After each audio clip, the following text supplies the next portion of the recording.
A football Friday. Absolutely. Football Friday.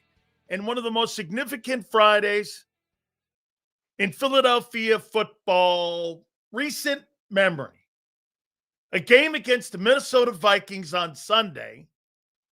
A very interesting ball game, to say the least. By the way, I saw the Geezers at Caesars last night. I saw two 40-year-old quarterbacks going back and forth. That was a great football game. 33-31. The Bengals upset the Pittsburgh Steelers, right? All right, so check this out now. So help me out here. You want to know why organizations, they absolutely fuck up a quarterback situation? What are you telling your football team in Cleveland? You waved the white flag by getting rid of Joe Flacco for Shedeur Sanders and Dylan Gabriel? I mean, they have the number 5 defense in the NFL, the Browns.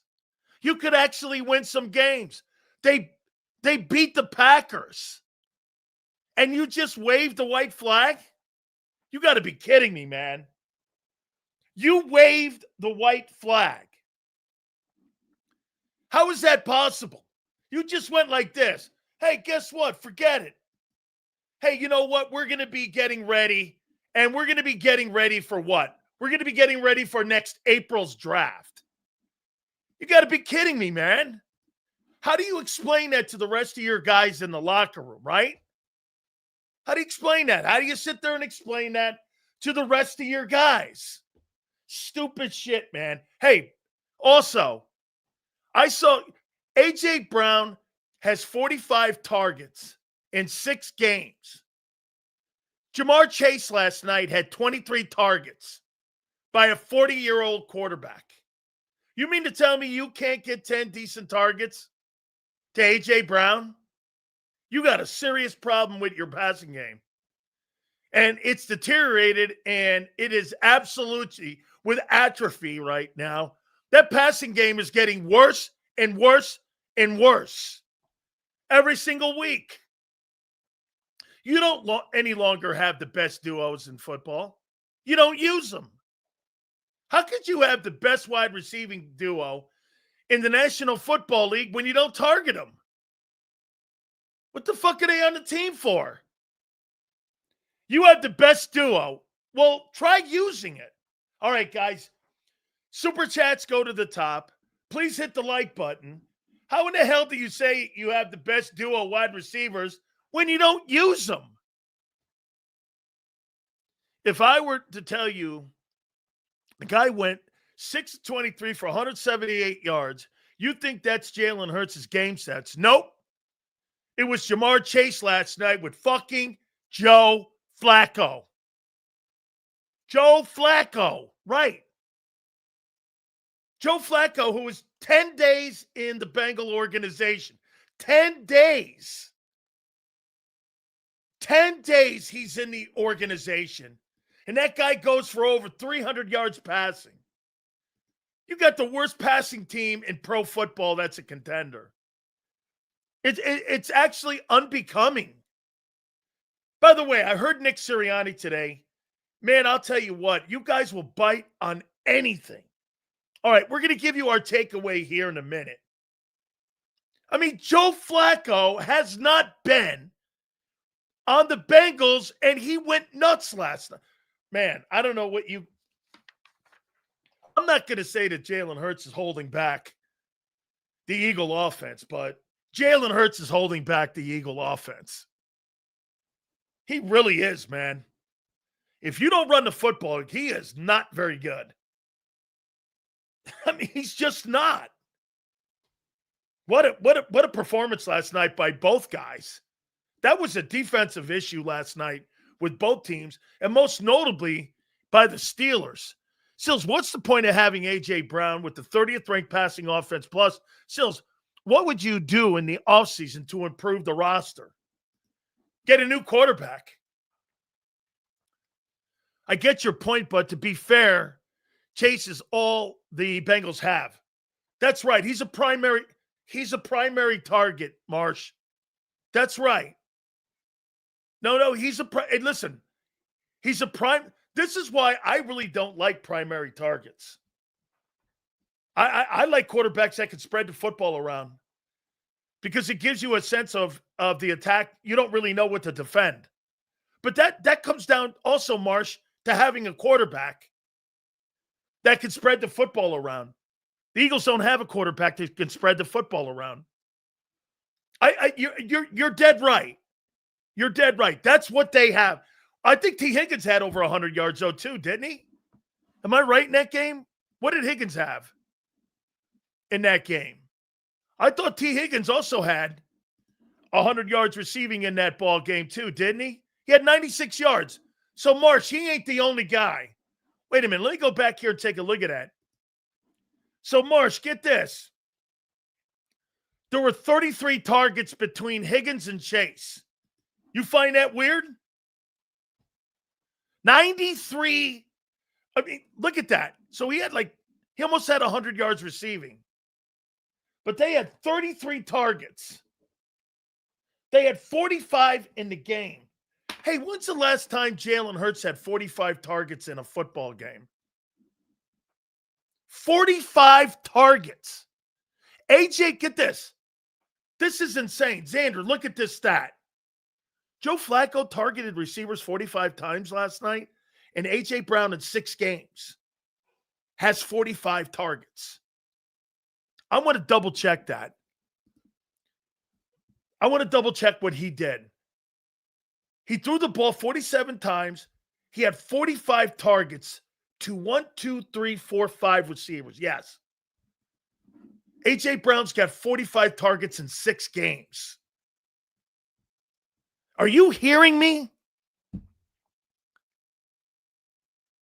Last night, the Bengals had 45 targets to wideouts. A.J. Brown has 45 targets all year long. Those are not just Jamar Chase. Wow. How about this? You're a good football team. The Philadelphia Eagles are a good football team. You're just a horrible passing team. How come Joe Flacco couldn't do that in Cleveland? I'll tell you what, senor, it's a good question. Name me a quarterback in the last 20. How about this? Name me a quarterback in the last 20 years that Cleveland has had in the building that could do that. Or was worth a shit in Cleveland. Can you name a quarterback? Baker Mayfield, right? In the last 20 years, can you name me another quarterback? Cleveland can't get the quarterback right. They just can't get the quarterback right. Man. All right. We always start off a Friday by doing this. And please hit the like button, guys. We appreciate you on this Football Friday. Thank you. All right. Give me some scores on what you see. And I'm going to tell you who I'm going to pick here in a minute. And I'm going to go by the numbers here in a second. I heard John say that Minnesota has a tough time defending the run. Well, you can't run the ball. AJ ain't going to be happy to see Chase get 16 catches. He doesn't get 10 this week. 33-31 Vikings. Wow. 24-20 Vikings. Yeah, Tomlin didn't like the move. He said it publicly. He's like, wow. 40-21 Vikings. 38-21 Vikings. 25-21 Birds. 30-19 Eagles. All right. Here's my takeaway. Let's start out first and foremost on the offensive side of the football. Okay? And let's start, and we're going to compare trends. I put a spreadsheet together here. Heading into this football game, the Minnesota Vikings have the 25th ranked total offensive football team. The Philadelphia Eagles, entering the football game, have the 30th. That's a push.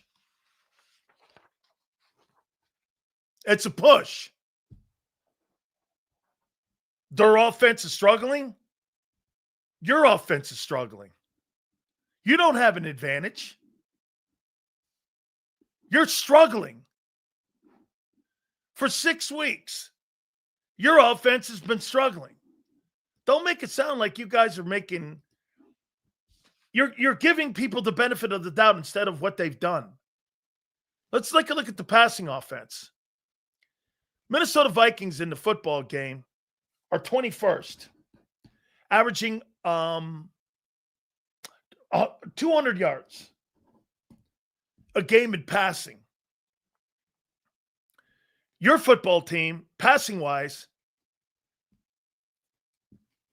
throwing the football, you guys throwing the football are 30th. Minnesota's got a better passing attack than you. They've got a better passing attack. They throw the football, and the coordinator and the head coach is a better coordinator than Kevin Patullo.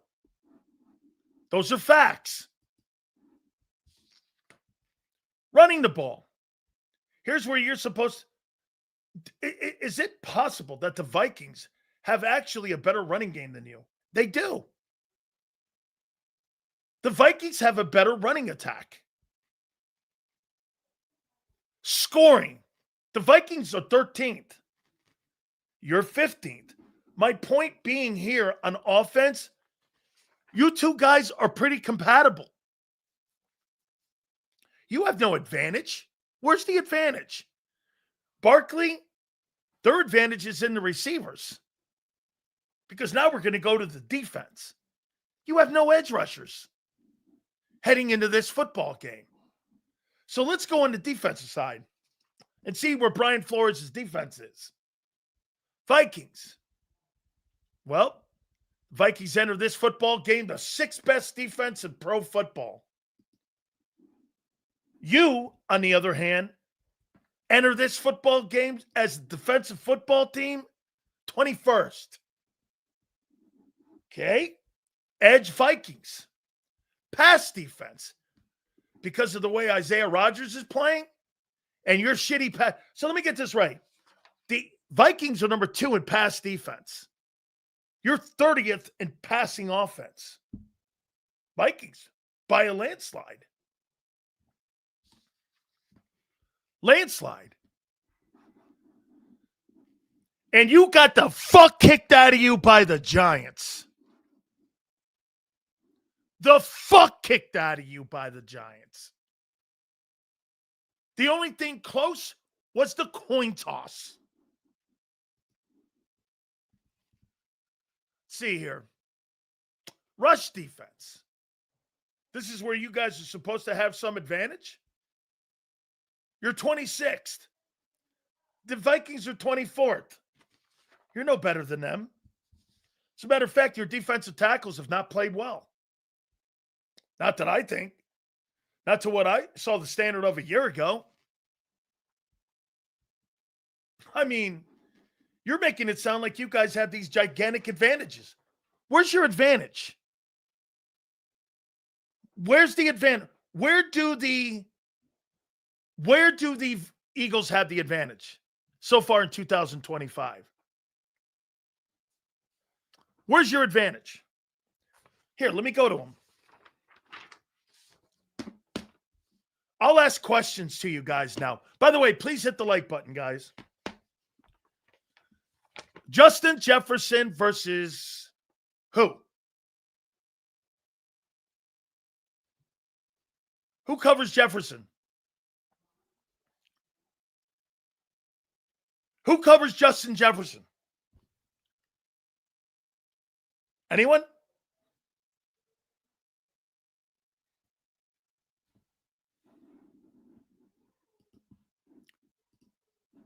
Says, I love how you rub it in. I hope they're watching. They are. Q, an injured Q, coming off of being held out of a game. I'll take Jefferson in this game.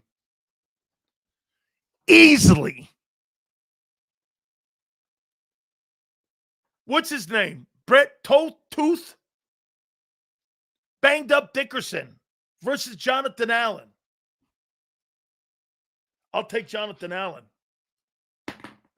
I've seen Landon Dickerson get his ass kicked. Jalen Carter played like shit this year.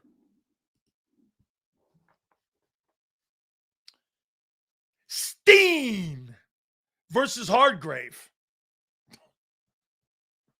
Steen versus Hardgrave. Not that Hardgrave can play against the run that great, but he's a really good pass rusher. I'll take Hardgrave. Here's my favorite one. A.J. Brown versus Isaiah Rodgers. With that quarterback on the Eagles. God dang, I hate to do this to you. I got me some Isaiah Rodgers. And here's the best one of all. Hurts and Kevin Patullo and Nicky Sirianni versus Brian Flores.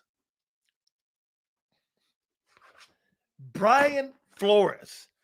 I got the Vikings winning this game 27-24. I'm taking the Vikings. And Carson Wentz on Sunday afternoon. I think you guys are wallowing around in misery right now. And I'm going to take the Minnesota Vikings. I don't know. I just got a feeling that the Vikings, especially after what I saw last night, I think the Vikings are going to do it tonight or Sunday night. Sunday afternoon, I should say. Addison's going to hurt us bad if they can't figure out CB2. Figure out CB2? Ain't figuring out CB2. Oh, yeah, and Carson Wentz revenge season. Holy shit. Man. How you doing? Big Sills love the No Filter show. Thank you very much, Mr. Hill. Very good. By the way, Delaware, love Delaware, home of Randy White. The only reason I went to Maryland was because of Randy White. Absolutely. If they put in McKee, we win by 10. Hurts against that defense is the problem. Wentz and Jefferson, grudge. Oh, my God, I forgot the other side of that. You let Rodgers go. You didn't draft Jefferson. Ooh, man, there's some sidebar stories here. Seals, I have no confidence that the Birds can win this game. I like your score. The Birds have not shown me that they can run a consistent offense. And they haven't all year. Okay? You said Hurts is a top 5 quarterback. Nope. Yep. Top 5 most accomplished quarterback in pro football right now. He just can't throw. Right. And by the way you're using him now, he's a bottom 5. It's barbecue chicken season for those who has to cover Addison. I missed the Super, Xander. It's barbecue season. In what metric, Junior? Top 5. He blows at throwing the ball. I'm not sure what you're looking at there, Marquise. See here. Seals have no confidence that the Birds can win this game. I like your score. Eagles have not shown me at all that they could be a consistent offense. Big Seals, 27-24 Vikings. Skull. Skull.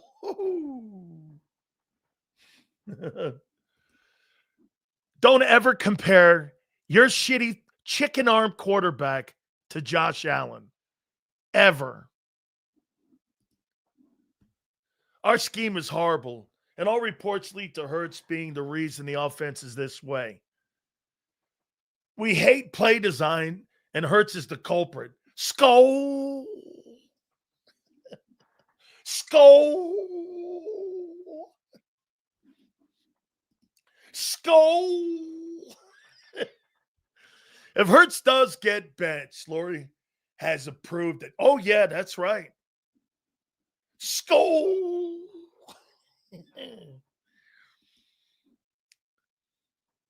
Tricks, it could be 100-0, and Howie was still slack on offense. He sure will, man. There is no doubt. Skull. Oh, my God. A.J. Brown had an ad today on his Instagram. He would pick his 5 players for flag football, and he chose Mahomes or Allen for his quarterback. And oh no. Oh no. I told you this wasn't going to end, and it's not going to end well. I'm going to read it to you again on A.J. Brown's Instagram. Xander, put that bad puppy up. See if you could screenshot that bitch so we could put that bad puppy up here. A.J. Brown had an ad today on his Instagram, and he picked his 5. What a slick way. It was a video. Okay. Get this. A.J. Brown had an ad today on his Instagram that he picked his 5 players for flag football, and he chose Mahomes or Allen for his quarterback, Barkley for his back. AJ's in hell. No.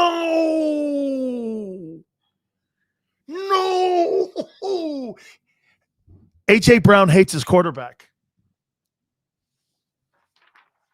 Don't get mad at Big Sills. Hold on here. I got to put it. Oh, my God. Yes, sir. Yeah, here. A.J. Brown. Hold on. And we're going to tag our friend. Eagles, A.J. Brown hates his quarterback. Skill. Hates his quarterback's skill. on Instagram, he would not. So you don't pick your own guy. On his Instagram, he picked Allen or Mahomes for his flag football team.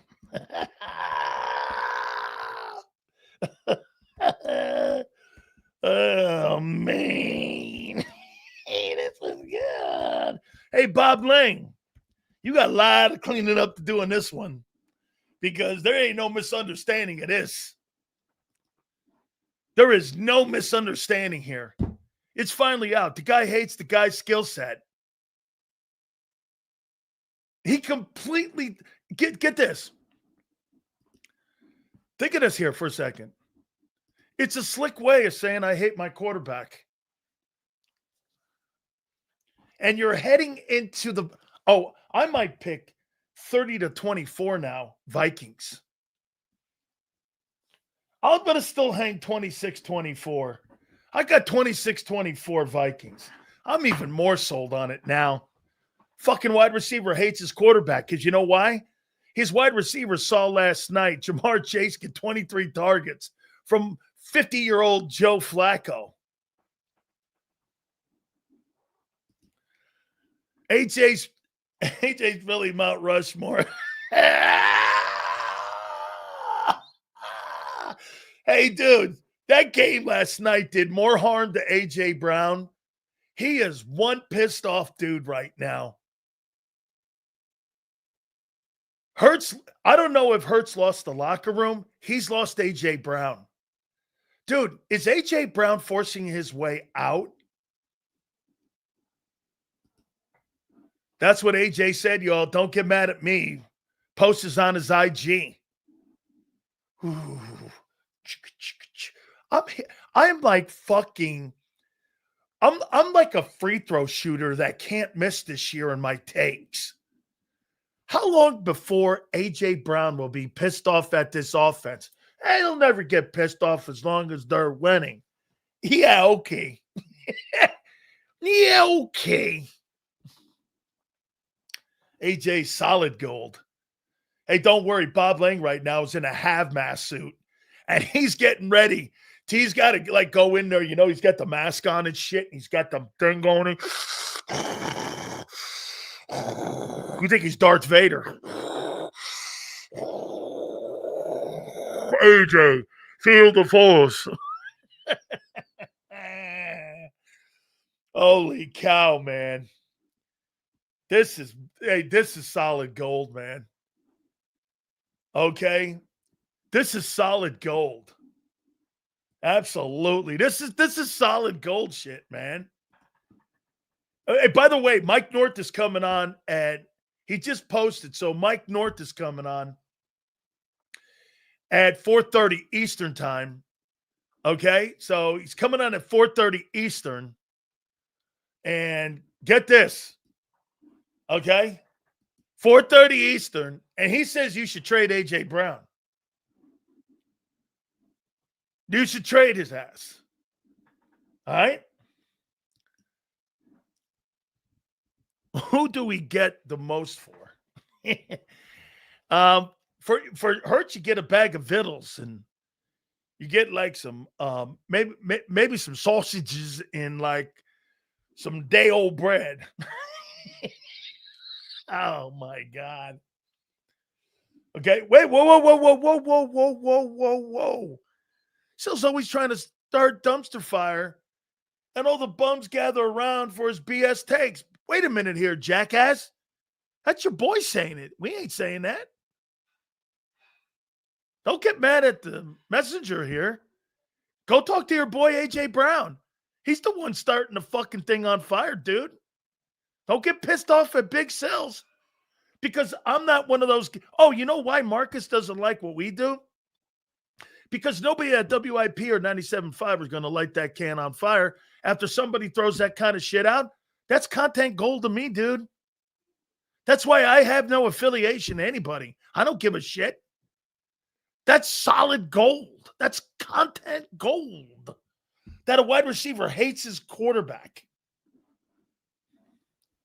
Let's see what this dumbass says.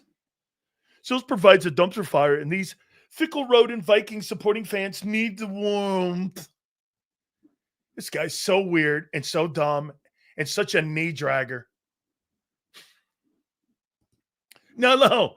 Hey, they don't believe it. They don't believe one of their own is throwing one of their own under a bus. Sills takes? You mean AJ's takes? Wrong guy, dude. Get the wrong guy. Embrace. Wrong guy. Go get pissed off at your boy. He's the one throwing Hurts under the bus. Eagles are in a bigger free fall than we dropped 2 nukes in 1945. Big boy, little boy. Look at Big Z. I agree. Old man Flacco can get Jamar Chase 23 targets. Hurts can't get the dude. Joe Flacco last night had 45 targets to like 6 receivers. A.J. Brown's had 45 targets all fucking year.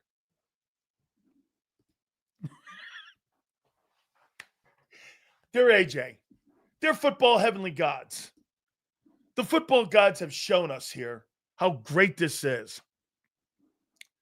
Going against Isaiah, my friend, so it should be fun. A.J. Brown on Wednesday on Vikings defense facing former Eagle teammate Isaiah Rodgers said it should be fun. He's a really great player. Hey, man. So if I was going to pick guys that I wanted to go and win a football game playing flag football, my quarterback on my own team is not even in the consideration. I don't want Hurts. I want a real guy. I want Allen or Mahomes. Woo! What is going on? What is going on here? What is going on?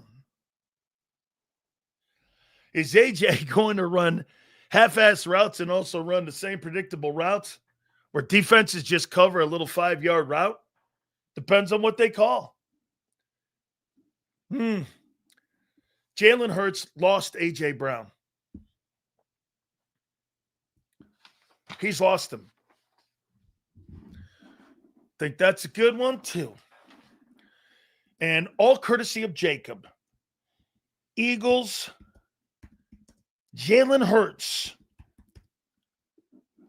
has lost star wide receiver A.J. Brown. Next is the locker room.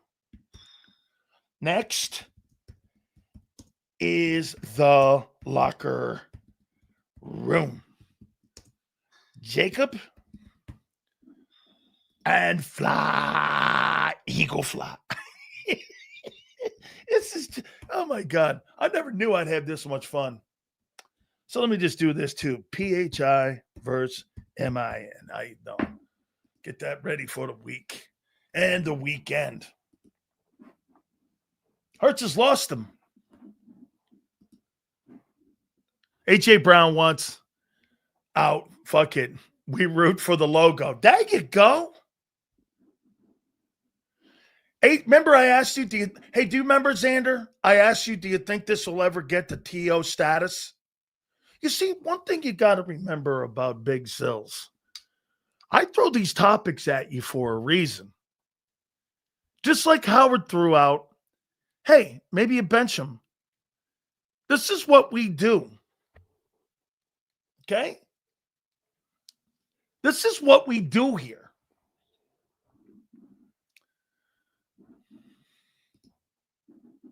Sills, it's getting there.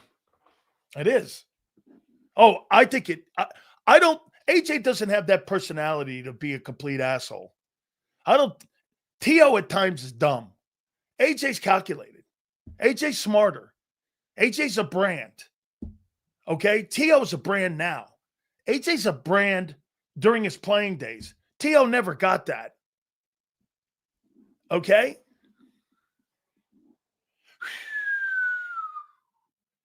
What in the fuck do we got going on here now? Shit, I don't even know what my topics are. All I know is this. AJ's storing that bitch up. Big Sills going to reel it in, and we all going to sit here and talk about it. How you doing? Sills is stirring the gravy. If you all lose to the Vikings, shit.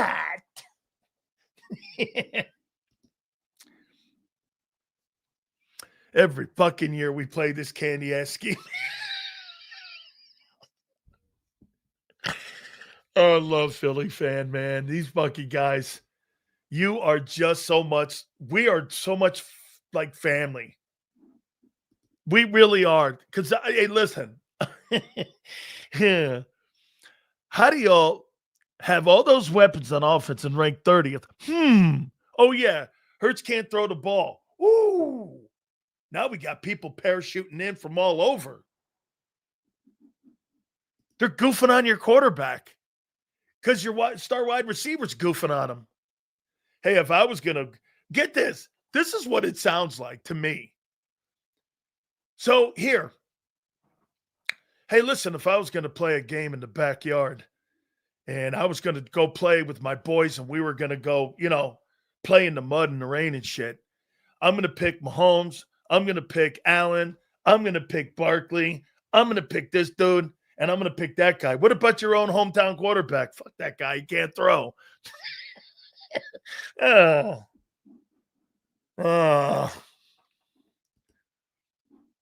Big Sills, when is your must-watch interview with Za'Darius Smith? We'll see if we can reach out to him. That's a good idea, bro. I'm with you.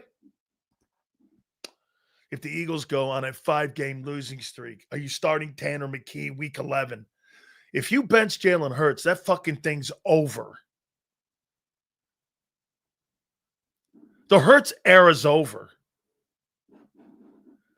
Hey, I think old Jalen Hurts started reading a little bit of them press clippings too much and hanging out at the yachts with Michael Jordan and thinking he was actually Jordan. How can you know who Jalen Hurts is? Jalen Hurts is a guy who thinks he's Michael Jordan without Michael Jordan's jump shot.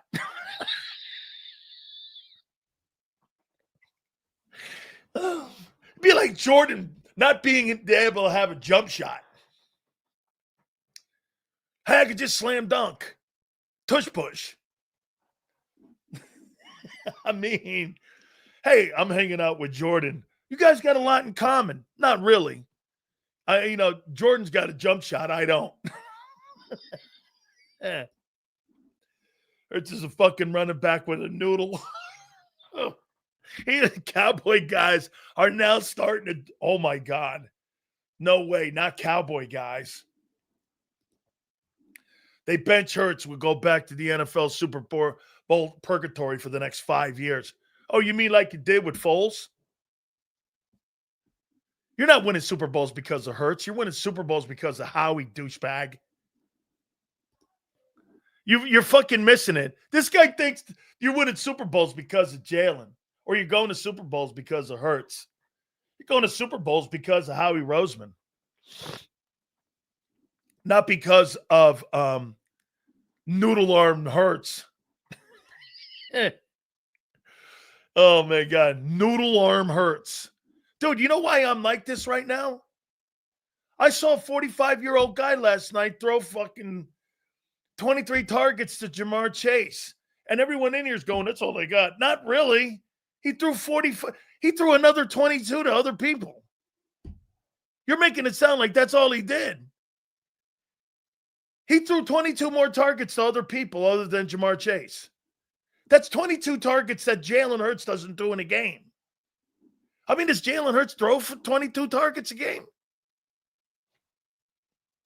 This guy had more targets in one game, Joe Flacco, than A.J. Brown's had all year. That's why he's pissed off right now. I like this thing with this enigma. I like what you're saying there, brother. AJ or Hurts? Give me AJ.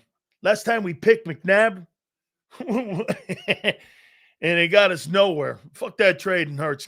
Get picks, trade up. These years draft her next. That's right. I like that enigma one. Who posted that enigma? Put that back up there, man, because I like that take. Let's see what Marquise, the knee walker for Hurts, says. Why did Hurts outperform the best quarterback in? Oh my God.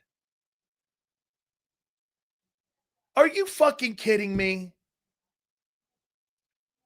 How in the world are you even going Mahomes and Hurts?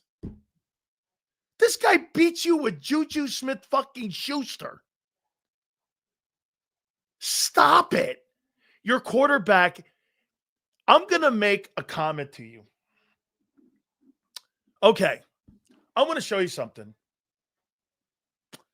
And I'm going to put this in context for you on who your guy is.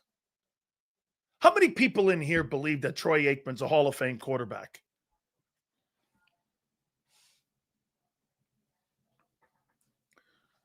I'm going to make a comparison here to Jalen Hurts. How many people in here believe that Troy Aikman, and there's Cowboy fans in here. How many people believe that Troy Aikman won 3 Super Bowls? He won 3 Super Bowls, correct? 3. Texas boy says me. Okay, well, I posted something, and I want to make it clear to you guys. And let me see. I want to get these numbers here. I want to make sure that we have this in proper context in what we did here. Troy Aikman is no more than Ryan Tannehill. The only difference with Ryan Tannehill is that Ryan Tannehill wasn't on a better team. They've got the same numbers. They're pretty much the same. Let me bring this up. Aikman and because I sent this to somebody because they told me about your Super Bowls. And you know how M. Reyes is always talking about Hurts' Super Bowl? Aikman and Tannehill. And I'm going to show you something here. Ryan Tannehill and Troy Aikman. Here we go. So, amount of games played. 155 for Tannehill, 165 for Troy Aikman. Completion percentage. Tannehill, 64.3, Aikman, 61. Passing yards, Tannehill. Yards per play, Tannehill. Yards per game, Tannehill. Touchdowns, Tannehill. Least amount of interceptions, Tannehill. Rushing rate, Tannehill. Rushing yards, Tannehill. Ryan Tannehill had, when it came to numbers, he was better than Aikman. Aikman just happened to be on a better team. He had Emmett, and he had Michael Irvin. That's it. Same thing with Hurts. He's just a dude on a good team. Okay? He's just a dude on a team.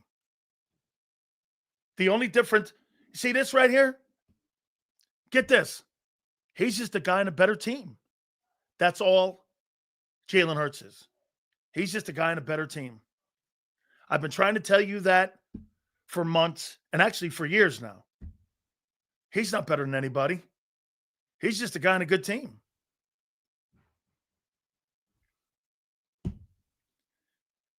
That Super Bowl MVP, great. Anybody could have done that in that team. Anybody. Here it is again, Sills. Jalen Hurts might be the biggest enigma in football history. 6 years in, and we don't know whether he's good or not. That is a fabulous take, my friend. That is a spectacular take. You're right. Actually, we've been saying this since Alabama. No, Denny? Right?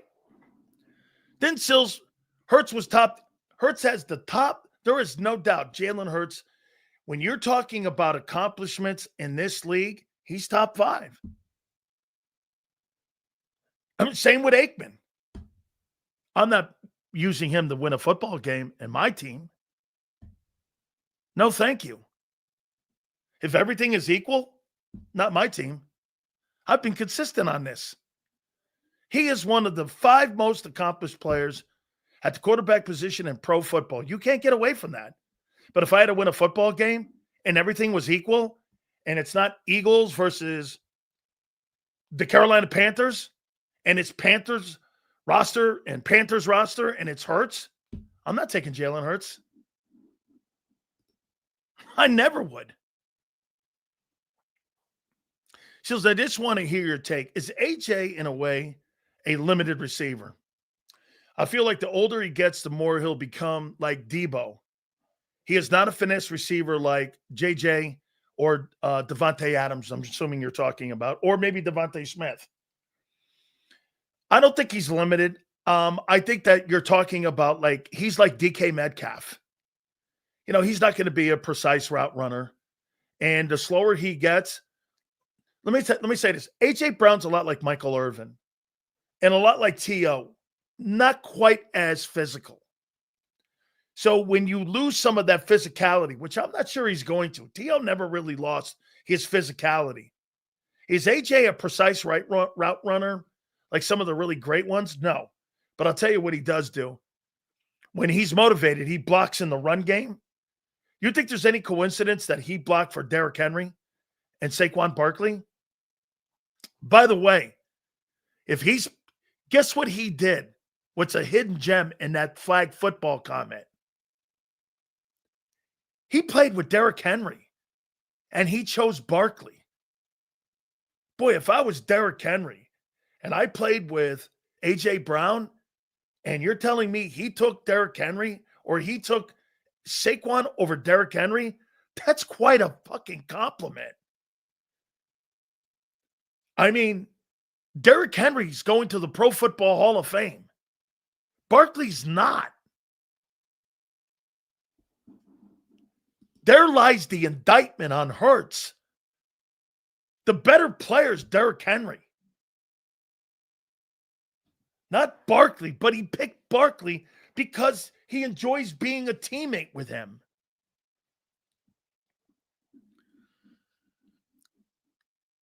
If he was with Burrow, oh my God, it would be incredible.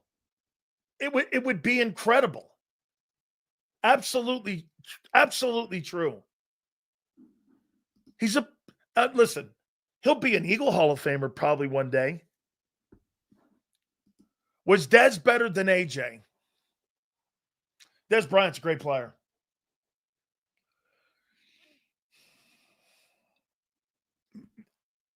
Boy, I don't know. That is a tough call. Dez was awful good, dude. Man, I don't know. Maybe. Hey, look, I don't like to do pushes and shit, but that could be. Dez Bryant was spectacular. I mean, he was spectacular, Dez Bryant. Just a great football player. How about Barkley is way better pass catcher than King Henry? It's flag football, literally 90% passing. Okay. Great take, Donald. Yes. Kirk Cousins would win a Super Bowl with this team.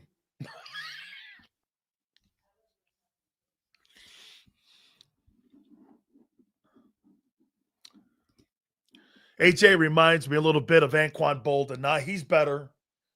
Anquan's a great player, former Florida State kid. He was a great player, Anquan Bolden. Really good. I see where you're looking at it too, Alexander. Physicality, the way they ran routes, yards after the catch. I see that. I got to read this again. A.J. Brown had an ad today on his Instagram. He would pick 5 players for his upcoming, I'm assuming, Olympic trials to be in the Olympics. He'd take Mahomes or Allen as his quarterback and Barkley as his running back. 48 hours before a fucking game. Oh my God.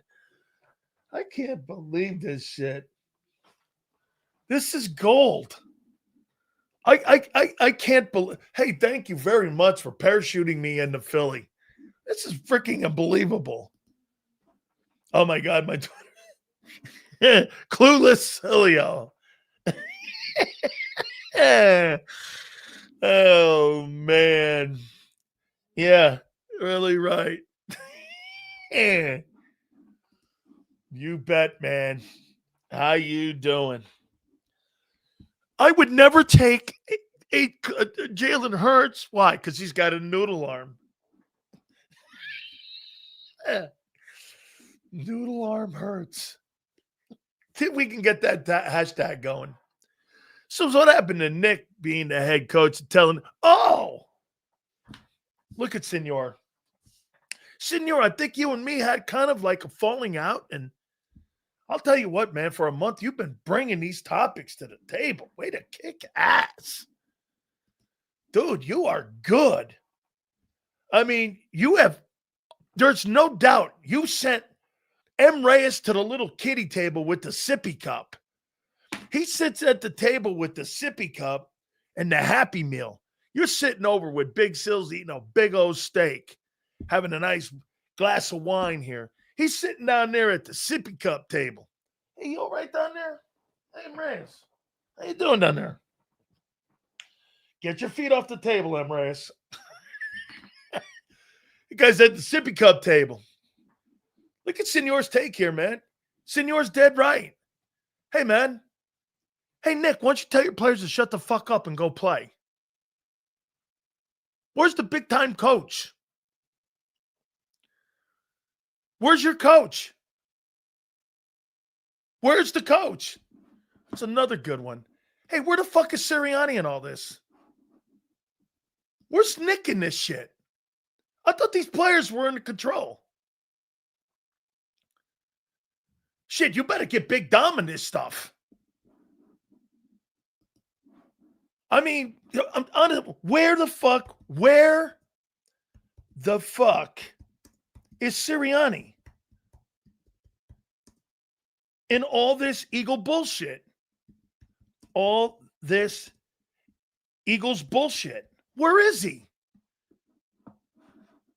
This is what happens when you don't have a coach. And you got a mouthpiece for a coach. By the way, did you hear that bullshit today? Did you guys hear that shit? So a media guy, because they don't have any balls in this market at all. I mean, did you hear? Let me finish this because I want to make sure I get this out. Where the fuck is Sirianni and all this Eagle bullshit?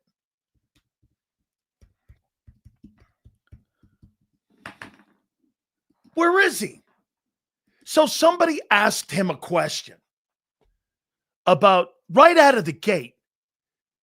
Hey, Nick, did you want Isaiah Rodgers back? He gave me some fucking answer, never answered the question. The guy followed up. He goes, does that mean yes? He goes, well, I told you. He didn't tell you nothing. He couldn't answer the question. You know why? That's Howie's call, not his.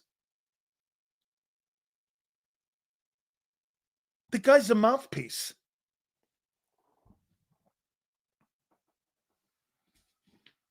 Where's Nick? You got players talking shit. These guys haven't stopped.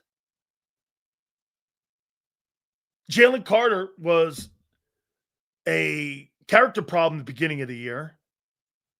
You got everybody talking shit now. You're 24 hours or 48 hours before a game, and you're throwing shit out there. Sirianni's at the end of Bob Lang's leash. Sirianni's like Joe Biden. Oh, you're calling, Sirianni's auto pen? Auto pen Sirianni. Auto pen. Yeah, but at least Joe was 100 years old. I'd give Joe credit for standing up at least a little bit. Nick walks around on his knees. Nick and Lori's office trying on new knee pads. Why can't you tell your players to sit the fuck down and shut up?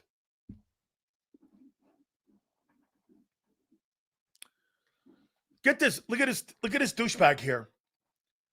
He doesn't want to take the fact that the wide receiver today talked shit on his quarterback. What's the matter, honey? You can't take it? Your boy fucking, this ain't me. My takes? What do you mean my take? What do you mean my takes?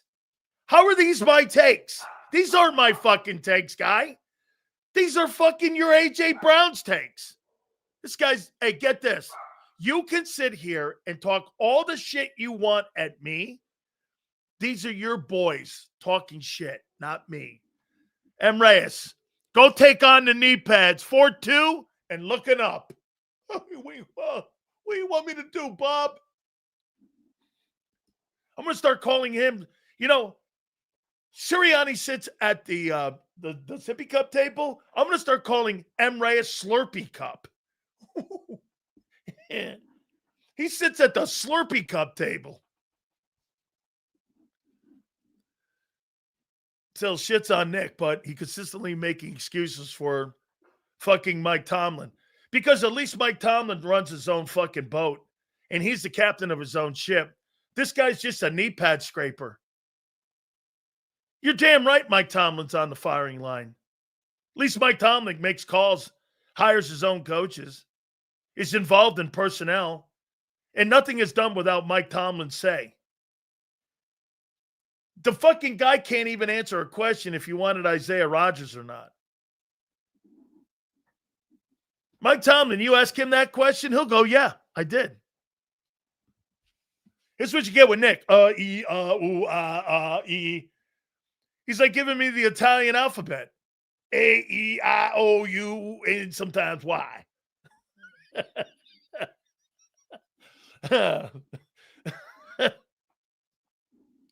A, E, I, O, U, and sometimes Y. Holy cow. That's right, man. Mike Tomlin's the fucking truth teller. You're damn right he is. Sit the hell down and, hey, get this. George Pickens kept talking too much shit. Get him out of here. And they did. Guy runs his own ship, dude. Your boy walks around on his knees. Overcare. You hear the word salad, Nick Presser today? I bet you the players hear the same word salads and don't understand his coaching. Absolutely. Woo! How you doing? Got to be kidding me, man. Seals, prove it to me you're not a paid troll. Okay, I'm here. You came here. This is my show. You in my house. I don't go anywhere to troll. I'm on my Twitter. I'm on my show.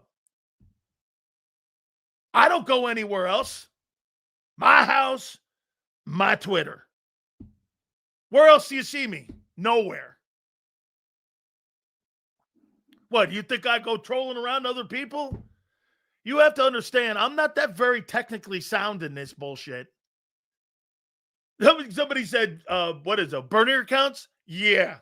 I don't even know what the fuck that means. I think that means multiple accounts, like that creep AJ or LJ or BJ, whatever it is. I don't even know what the hell you're talking about. Sills with multiple accounts in this, and you're like, yeah, right. That's me. Yeah. You know what my problem would be if I had multiple accounts? I'd leave the fucker open and everyone would know. That's just Sileo on another account. I'm not that smart, guy. I'll give that to you. I'm not that smart to have multiple accounts. I'm not that devious and sinister. Multiple accounts. You and me both.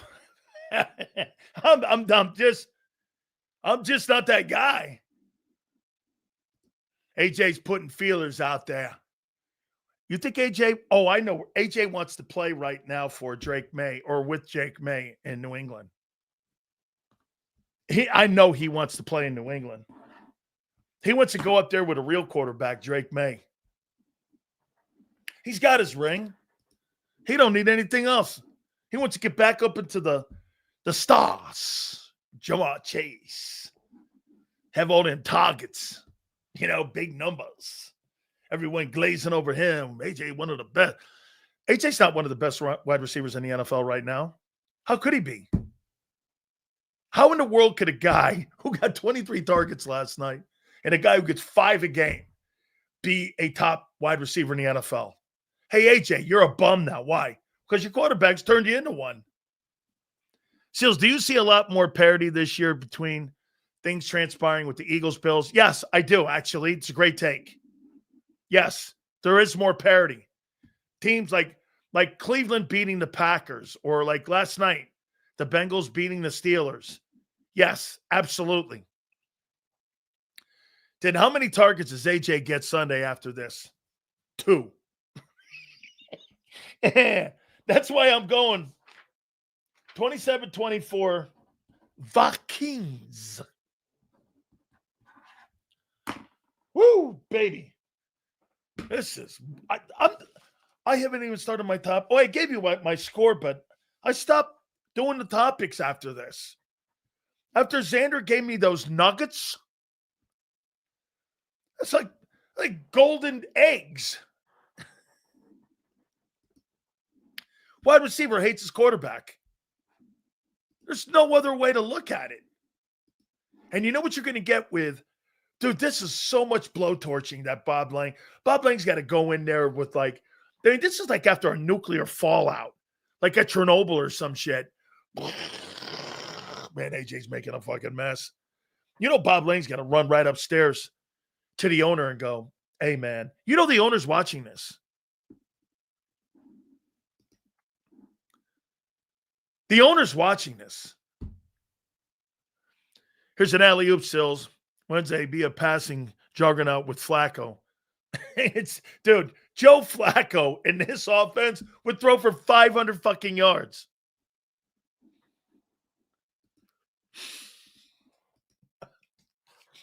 Joe Flacco. Shit, Shador Sanders would throw for 500 yards in this offense. AJ gets 150 yards Sunday, and all is good. Sales got M. Reyes having a bad day now. Get some help. M. Lang. Yeah, he is M. Lang. Oh, my God. What's happening? Sileo can't be white again. I can't be. Hey, now, let me ask you this. Am I being obnoxious?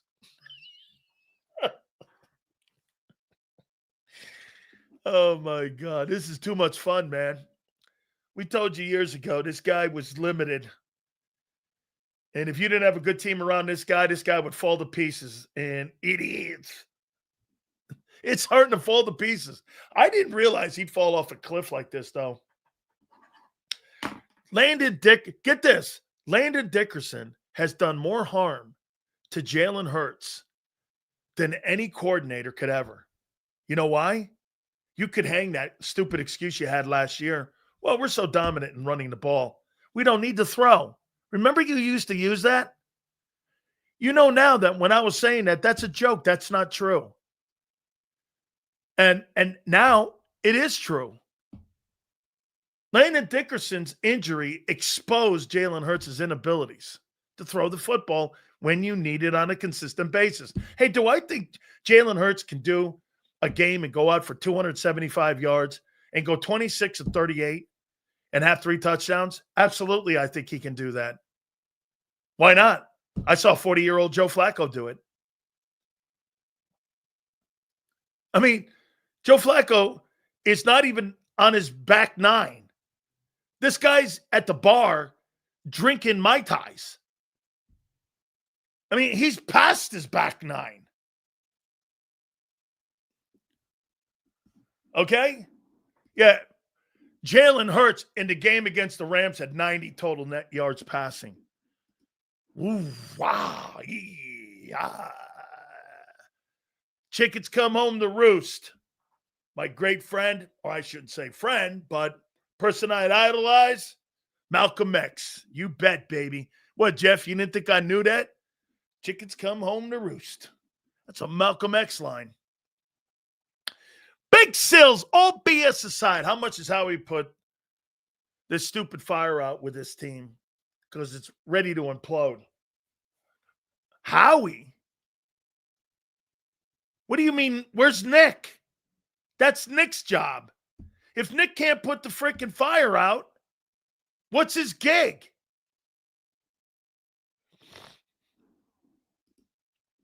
Sills, after the Giants game, how could anybody think we can beat the Vikings? I don't see us winning this game. I'm going 27-24. Minnesota Vikings.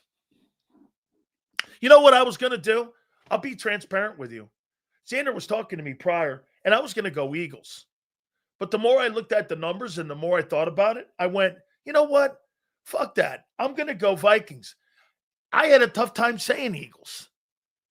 And so I'm going to go with my feeling on this. I'm going Vikings in this game. Especially after I saw what the Bengals did last night. Guy's on the team 10 days, and he ends up beating a 4-1 Vikings team or Steeler team. Yeah, okay. I would love to see AJ with a premier passer. Listen, you know who his passers have been? Ryan Tannehill and Jalen Hurts. I don't know. Sills gets paid to bitch and moan about our team. Bitch and moan? No, you mean truth and justice. To you, it's bitching. To me, it's the truth. He's not very good passer on a consistent basis, and he's lost A.J. Brown. Oh, yeah, that's right. That's what the Crouches did. Here's your contract, Sills, and make sure you bitch every day and make sure that you talk shit every day. That's not how I do my show. That's how your guys in Philly do it nowadays. Here's your walking orders from WIP. Make sure you stay away from this. The Eagles don't want you talking about this. The Eagles don't. Can you imagine that? Listen to this. Can you imagine? You get directives if you work at WIP on how to talk about the team on a daily basis. So you're never going to get fair coverage. They tell you how to talk. I've been in that situation. When you have the flagship of a football team, that's what they do. Every NFL team does that. Did you not know that? If you have the team and you have the broadcasting rights, they have say on who is on the sideline. They have a say in content. The Eagles look like they have a say in host. I will bet you anything that Bob Lang and the Eagle organization has complete control over who's on the air on WIP. You want to bet? I'll bet you completely they have complete say. If you could have an owner parachute down and have BG get off the air because he's saying something about a relationship between A.J. Brown and Jalen Hurts that turned out to be true, what do you think? Trade Hurts the Browns for Myles Garrett. Dude, you're not trading a quarterback. You're with this guy, man.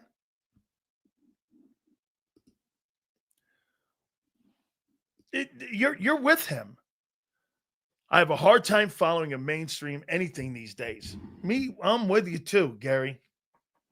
Me too, dude. Mainstream anything. News, sports, commentary. I'm with you.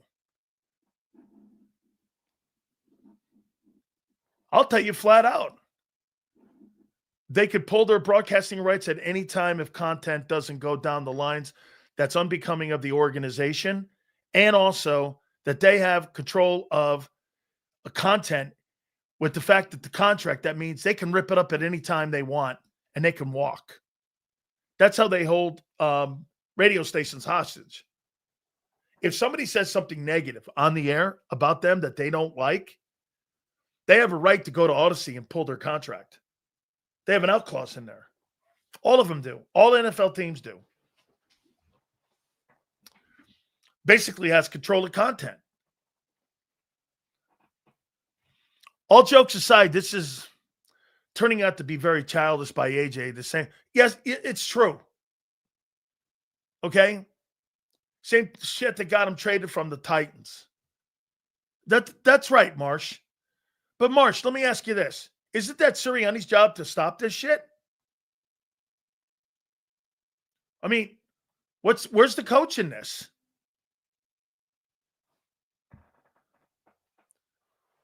Where's the coach's accountability?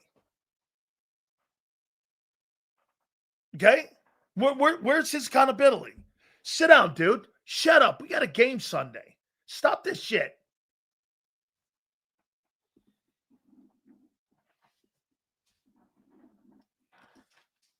Back in the day, dude, I grew up on it. I heard it all the way up to Connecticut. Hey, guys. Okay. What was the AM thing? Was it 610? Were they on 610 WIP? Does that sound right? That thing went all the way up to Connecticut. I heard that thing in Connecticut. And when we used to go like to the shore, I used to hear it all the time. When we go to Jones Beach and shit like that. Okay, right? It was like 610 WIP or some shit. I think that was it. And I grew up on that station. It was like the first sports station. Then the next year, WFAN came in.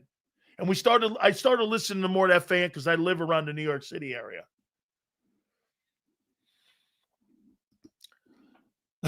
Yeah, okay. Yeah, they haven't been on that. They haven't been on that 610 meter in a long time.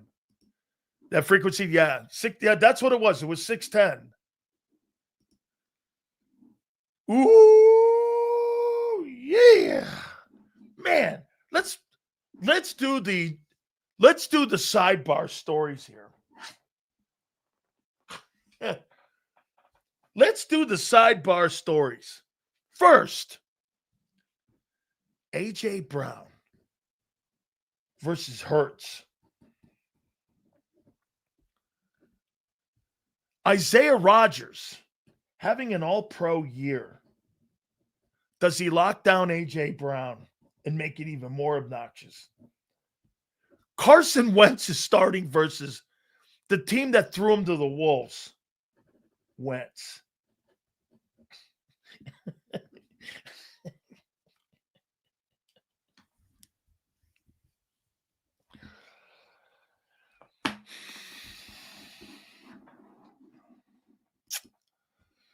Philly radio sucks. Propaganda and no real talk. That's right. It all sounds the same.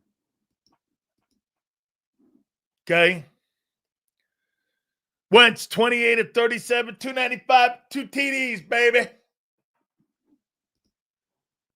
Well, yeah. You know, I'm not one of them guys. I don't know what the fuck you're talking about. Bro, I don't get out much. Earl from the Dinosaurs. Yeah, okay. Well, yeah. I watch sports and Discovery. Other than that, I don't really watch anything else, dude. Yeah, Johnny's Dinosaurs and shit like that. Barrel of Monkeys or whatever. Let's see what else. Anything? I don't. SpongeBob and shit like that. Yeah, I don't watch that shit, man. I don't know what you're talking about. Jalen Hurts is going to lock down AJ by throwing shitty balls and not seeing AJ wide open. You mean he's going to be throwing them dirt grinders? Yeah, okay, there you go. You want to confuse me? Just throw shit out there that's on mainstream. Look at this guy. Here's another. Let me clean my glasses off because I'm sure I'm going to get hit with Philly love dust. Can't wait to hoist another little party. Maybe then you'll stop bitching, but probably not. Man, do you grab your nuts when you talk? Because that sounds very feminine. Can't wait for you to host another little party. Then you could stop bitching, but probably not. What are you, 4? I mean, it's like 4 years old. Don't talk to me like that, son. Sit down. I'm going to be Nick. Sit down. Hurts the reason for issues with AJ. He's the reason the scheme sucks. Yes. The reason Brian Johnson and KP getting hung. Fangio's defense needs pressure up. Dude, from what? Aziza Ujulari and Gene Hunt? Aziza Ujulari is starting on Sunday.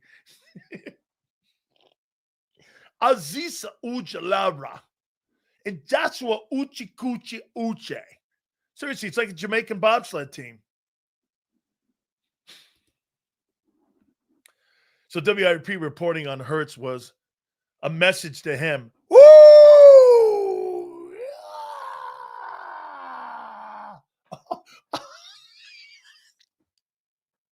We're influencing. Is this what you call what an influencer is? Is this what an influencer is? Am I officially an influencer? So WIP reporting. WIP watches this show every day. You know how I know that? Rhea told me. Rhea Hughes watches the show every day. And she tells me through Angelo that they watch the show every day. She's a huge fan of the show. The entire station watches it. This is why I'm going in on him.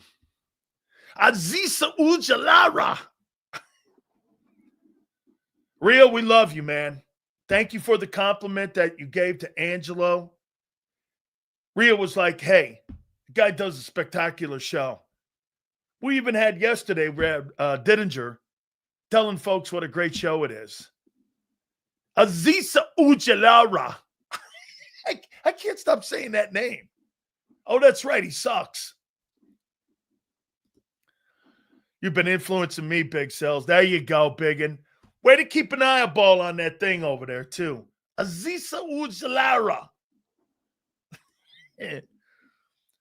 Siri fraud. Hold on.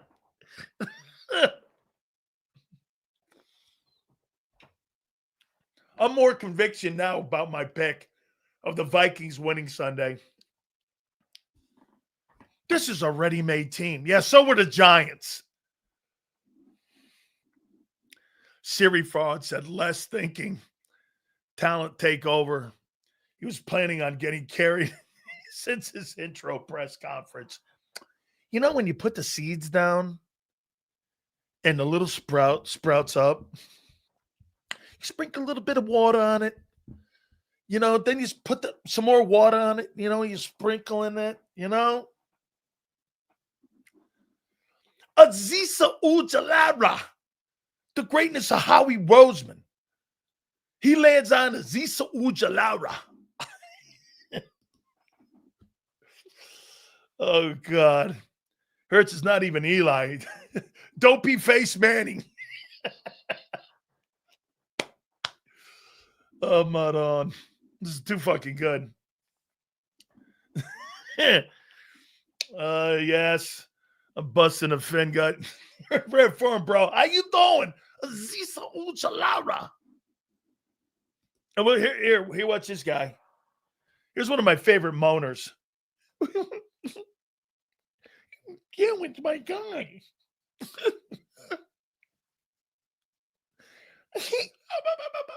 That's what I get with some of you Eagle guys. You say anything negative about your quarterback. He's got a noodle horn. I mean, really? Says, why isn't your praise for Jalen Wynn does great louder than your disrespect?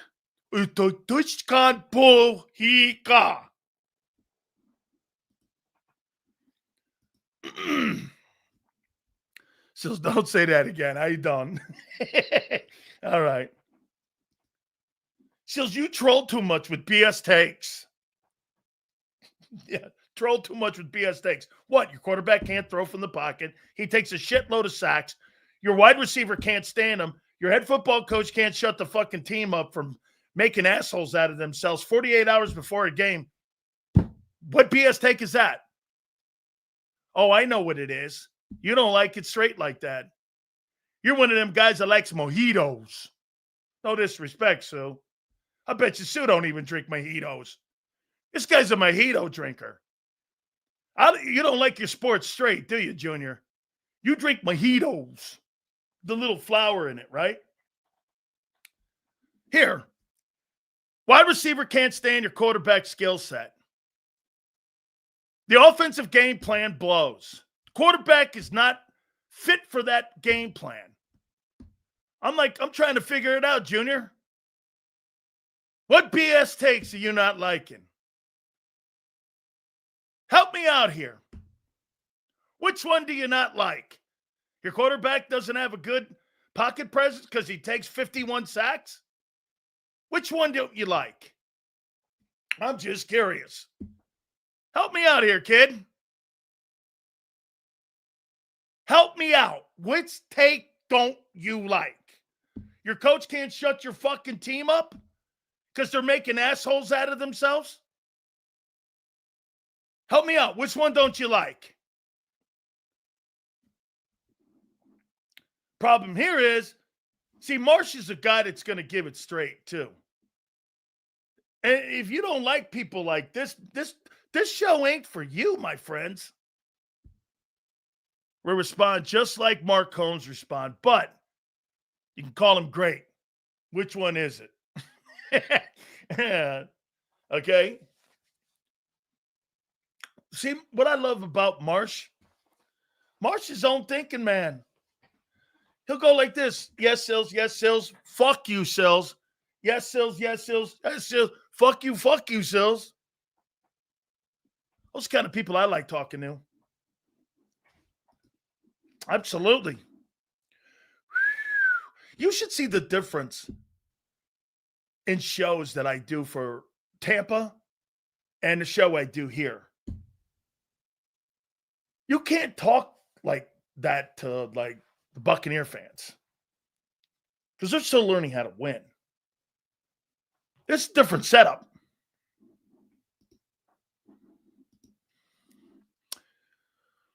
Sills, don't do that. The mojito, Sills. Hey, listen, wait, hang on. Nah, I'll drink me a mojito every now and then. I like them girly drinks. I'll drink off the M. Reyes table. Where is he? There he is down there. He has a little kitty sippy table. There he is down there. He don't sit at the big boy table here. He down there over there.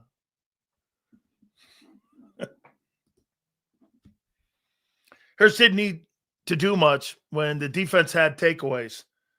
At pick six, 2 turnovers, put us in position to score. KC selling out to stop Barkley, giving us one-on-ones. Absolutely true. Okay? You're damn right I like me a pina colada. How you doing? I'm a big coconut guy. Okay? Let's see here. Where we go here? Oh, okay. Let's go to Marcia. Marcia Dunn. She just can't talk about anything else but troll Hurts for 4 hours.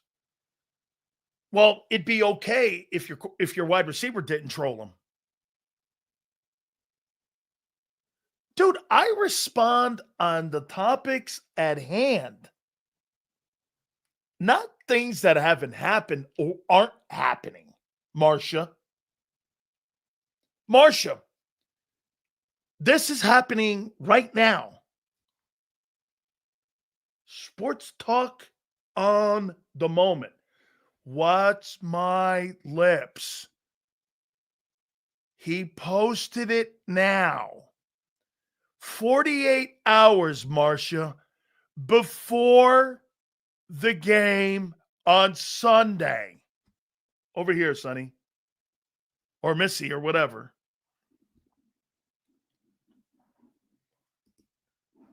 Hurts is a flag football quarterback. No, that's what he's saying. He's not. That he's not good enough to even play in flag football. This guy's not even good to play rec football, is what he's saying.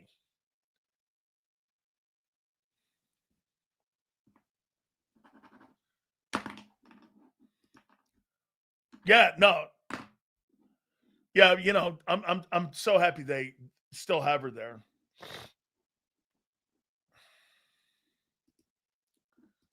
Let's see if Martian. Talk about how the Eagles can get better. Okay. Get a new quarterback. Get healthier. Get a new coordinator. And get a coach with some stundines.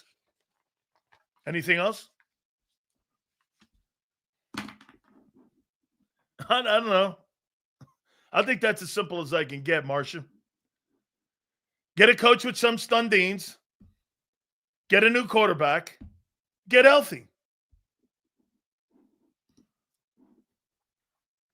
Just I didn't realize how much of a kryptonite Joe Flacco is to Mike Tomlin. But I know how incompetent the Browns are. Oh, my God. Dude, the Browns just let that guy roll out the window, and they basically told the rest of their team, hey, we're quitting on 2025. You know, not so much so like how he did. He goes, hey, listen, I didn't really want to put anybody on the team, but Aziza Ojulari.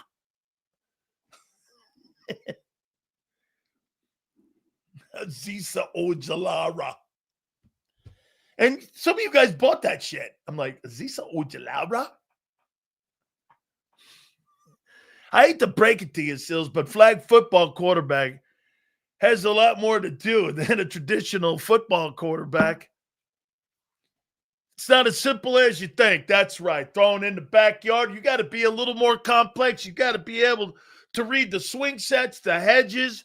You got to be able to throw around the fucking hedges and the gutters and all that shit. Hurts can't see fucking the guy 10 feet in front of him. How could he see a hedge or a swing set if he's in the backyard throwing footballs in a flag football game? You're damn right. Aziza Ojalara. Wait a minute. Is that right? Aziza Ojalara and Jalix Hunter, your edge rushers against the Vikings. Let's see. Justin Jefferson, 372 yards receiving. Before I break Big Z in here, I haven't even gotten to my goddamn fucking topic page. Look at this thing. Look at how loaded it is. Look at it. 1, 2, 3. There's 7 things on here to get to. Xander gives me some jet fuel that the wide receiver can't stand the quarterback. And that the head coach can't shut this shit down. Yeah, here was Nick today at the press conference. A-E-I-O-U. It was like the Italian alphabet. A-E-I-O-U. All right. Listen, Mike Nort's going to come on with us. That'll be at 4:30. Then the Philly Godfather, we will talk with him. He knows AJ very well, too. But the man, the myth, the legend. I'm going to start calling Xander Hurts Mr. Crowbar because he's got to pry some shit out of John McMullen sometimes, boy. And he is the crowbar of JAKIB Sports. Without further ado, the big fan of Aziza Ojalara. He is Jalen. Excuse me. I want to get a guy who can throw the ball. Big Z. Xander Hurts. How you doing? Xander. What did you just call me? Sorry. I didn't mean to insult you. Xander Kraus. Excuse me. What's up, Big Stills? How you doing on a football Friday? Dude, I love it when you sprinkle little nuggets for me every now and then. Get this. When did he put this up here? So get this, folks. So about 20 minutes into my show, I'm, getting ready, telling you, going 20. And by the way, he talked me out of picking the Eagles because he goes like this. I don't talk you out of shit. You're a grown man. You can make your own decisions. Listen. Because I told him, I go, I want to go with the Vikings. He goes, Bob Lane got you. I go, fuck it. Vikings. You said you wanted to go with the Eagles, and I said that. I go, fuck it. Vikings 27-24. You know what? I'm sticking to my gut on this bitch. Anyway, all right, Big Z. What do you make of this new fucking bullshit out of AJ? I don't think it was anything intentional to stir the pot. It's an ad he did for fact. Wait, I'll show you. Let's show it so we know people know what we're talking about. So AJ posted this up. Look, I just find it funny. I mean, that's all. Everybody talks about how much AJ and Jalen Hurts are buddy, and how AJ Brown loves it here in Philly. So AJ did an ad read on his Instagram today, and it's like, I guess for some food company. And they asked him a couple questions. It was like a trivia thing. What book are you reading? Favorite nickname? Olympic flag football team. Either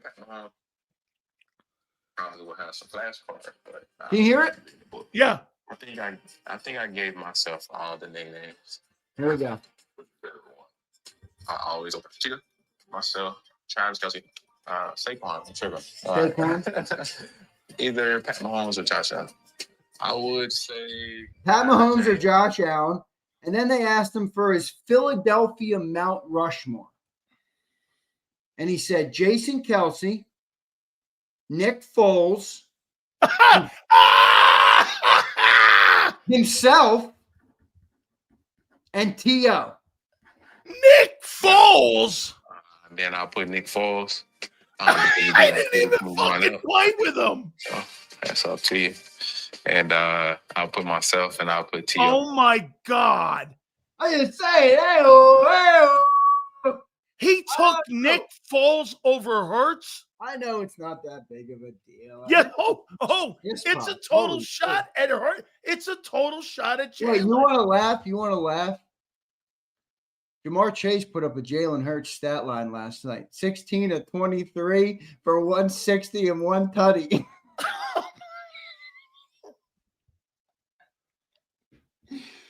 16 catches on 23 targets. 16 to 23 for 160 and a touchdown. That's that Jalen Hurts stat line, Big Sills. What do you make all this? The team's got to get back on track. But here's the thing. We can't rely on we are not built like other teams. Other teams can put the ball in the hands of their quarterback and say, make up for our deficiencies. Everybody keeps telling me about the deficiencies. I know we have deficiencies. Nobody is saying our offensive line is playing perfect. Nobody is saying our defense is playing perfect. Everybody tells me, and I've said it too, we have an elite quarterback. Elite quarterbacks make up for that shit. That's the point. The point of a quarterback and a great quarterback, and the reason they make all the money, and the reason it's the most important thing to a franchise, it's the number one thing that elevates your team. Your quarterback is supposed to elevate your football team, not vice versa. Right now, Jalen's not elevating the football team. He needs everything around to be perfect. I mean, we have one game of bad O-line play, or, one guy on the O-line. We still have 2 Hall of Fame level tackles out there every week. I mean, you don't see people bitching in every other city about this stuff. All the same people who tell me Jalen is the greatest quarterback in the league are the people who can't acknowledge he has to rise above some of the deficiencies of the team. Be consistent. I called him an elite quarterback and a top 5 player. Be it. Be the elite player. Prove me wrong or right in this case. He's not. Now we got a big game this weekend. I'm fired up for it. I really am, because all this talk, 10 days of festering on that New York Giants beatdown. I'm ready to go. We need to win. I got the Eagles winning 24-20. 24-20. 24-20. What's the caboose doing in the game? I'll go Jamar Chase. He'll go 16-23 for 160 and a tutty. He'll match the Jamar Chase line. And another 45-50 rushing. Why? Why do you say that? What do you mean? Well, he's going to run the ball too. Oh, let's look. He hasn't ran the ball well this year. Well, he's been averaging about 45 yards. Has he? I feel like last game he had like 5 yards rushing. I think he did. I don't think he had a big yard. I think that was the only game he didn't. Well, let me go and look. Last game rushing, he had 7 carries for 13 yards versus the Giants and 2 carries for 3 yards versus Denver. So 2 straight games he's had 9 carries for 16 yards across 2 games. Because they've elevated the passing game. That's right. Right, and he hasn't ran the ball super well right now. So, I mean, hey, maybe he gets back to that. So maybe you think what they do is they counter that and they run the ball more instead of throwing the ball more in this game. Maybe. I mean, maybe they because do. This is what the Packers do well, right? I mean, the plan's got to be to run the ball this week, right? I mean, you got a great pass defense. You got good. Their corners are playing good right now. They struggle in the run. They got a great pass rush. They struggle in the run defense right now. So the idea here in this game is, to play Eagles ball, which doesn't rely on Jalen Hurts lifting you to the top. Okay, that sounds right. Complimentary football. That's where we are. I mean, look. Wait. We have a great team. We have an amazing football team. We got to rely on everybody. We are not a team that just puts the ball in the quarterback's hands and says, all right, take us to the finish line, like Josh and some of these other guys. Yeah, or like last night, Joe Flacco. 40. How about that, man? 23 targets for Chase. And for the game, a 40-plus-year-old Joe Flacco had 45 targets to his receivers. A.J. Brown in 6 games this year has 45 targets. I mean, well, let me throw this at you. Since you said we got to get back to running, how do you think you've run the ball this year? Not well. Why is this game different? Why is this game different then? Yeah, it's a fair point by you. I mean, look, this is where you have to do something different in order to win the game. It's the game within the game. I mean, the stats are what the stats are right now. But that doesn't mean you can't, have a different outcome this week. And they're going to have to run the ball. I mean, if they don't run the ball, I'm not expecting a win. All right, I'm not. If they don't run the ball well in this game, if Saquon, let's say, he's under 80 yards in this game, I don't think the Eagles win the football game. They're not going to – I mean, you're not going to control the clock enough. You're not going to keep, win the possession battle. You'll probably lose the field position battle once again if that happens. And then you're going to be relying on moving the ball through the air where it just doesn't work when this team does that, I mean, I'm due a play to Crow for calling them for them to pass more. But look, I was consistent. I came into the year saying Jalen's going to be an MVP this year because they're going to have to pass. But it's too easy to play this team defensively right now, Sills. It really is. It's not hard to play this team defensively, Why can't Nick Sirianni answer a straight question when asked in a press conference? Did you want Isaiah Rodgers back? He gave some bullshit answer. They even tried following him up. He goes, I told you. He really didn't. Why is it so hard for that? Why can't the guy go, hey, listen, of course we wanted him back. We wanted everybody back. How come, man? How come he can't answer those questions, dude? I mean, it's Nick. I'm so used to him not answering the questions anymore. But, yeah, I mean, I wish he would, but he kind of where I come with that is there's nothing I believe then out of his face when he gets at that press conference. What have you believed out of him? I mean, there's no reason to believe him. I want him to coach the team. I don't care about what he says at the press conference, honestly. I hear you. It's annoying to listen to, but at the end of the day, I care more about, the team having shitty effort versus the New York Giants on a Thursday night. You know what I mean? I care more versus a division rival. That's what I care more about. That's what he's got to manage a lot more than he does questions from the media, in my opinion. Do you think that Jalen Hurts has lost A.J. Brown? Yeah, I do. I think A.J. Brown hates this offense. I do. I think he hates this By the way, I don't think he hates Jalen. I think he just hates. I'm not going to speak on their. I have no idea what their personal. Yeah, me too. That's where I'm going. I don't know. I don't know these guys from a can of paint. So I think he literally dreams of getting the football in other places because, rightfully so, when you're a great competitor, all right, when you're a great football player, when you're a great anything in life, that comes with an unwavering belief in yourself. A.J. Brown rightfully believes I'm one of the best receivers, if not the best receiver in this game, whether he's right or wrong. So when you don't use him, when you don't get the ball to him, when you turn on Jamar Chase and he gets 23 targets in one game, you get pissed off. And I can't blame him. He wants to dominate players, man. He wants to dominate the game. And quite frankly, if we lose the game this week, you're going to see some crazy conversations in this town. And to be honest with you, I'm pretty done with this fucking offense. I am. It's constipated. It's ugly. We have great skill position players running all over the place. They don't get the football. It's brutal to watch. I mean, seriously, be honest with ourselves, everybody. This offense at times is brutal to watch. I want you to help me out on something. Take me back to your college days. And you had all those star players in your Alabama offense. That offense is brutal to watch too. Were people screaming to get Tua in there, seeing if they could? We're in the national championship, and I was in the bar. Okay. Remember, when Tua came into Bama, he was a he was a 5-star recruit. He was out of Hawaii. Yes, out of Hawaii. So when he got there, it was a big deal. Oh, the Alabama's not a big thing. So we knew he was on the bench the whole time, but Jalen was 26-2 at Alabama. Yep. Right? And the SEC Player of the Year. Right, and the one loss was in the national championship to Deshaun Watson's Clemson. And I forget where the other one was. I think it was the SEC championship game, maybe the next year, if I'm not mistaken. So, yeah, I mean, look, that's what people want, but it is what it is. I mean, Jalen is what he is. You know? But my point is we've been saying the same shit since he was at Alabama. And somebody brought up something earlier. I want to read you something. You're going to like this. Let me find it. Give me 2 seconds and I'll find it. All right, this right here is Jalen Hurts' draft profile before the NFL draft. Weaknesses. He has issues sustaining rhythm as a passer with so many off-schedule throws. Not throwing on time. Inconsistent patience allowing routes to develop. Not good in the pocket. Slow recognition of early throwing opportunities. Can't read defenses. Leaves slants and crossers behind targets. Can't see the secondary interception this week. Perfect example. Misses checkdowns and opts for harder throws.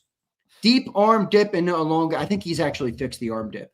Forced speedsters at Oklahoma and Alabama to slow down to catch deep throws. Doesn't throw Needs to get better at trusting his pocket. Quick to drop his eyes when pressure mounts. More likely to avoid the pocket than climb, scan, and throw. It's all the same still thing. issues. It's the same thing. It's the same issues. It's the same problems.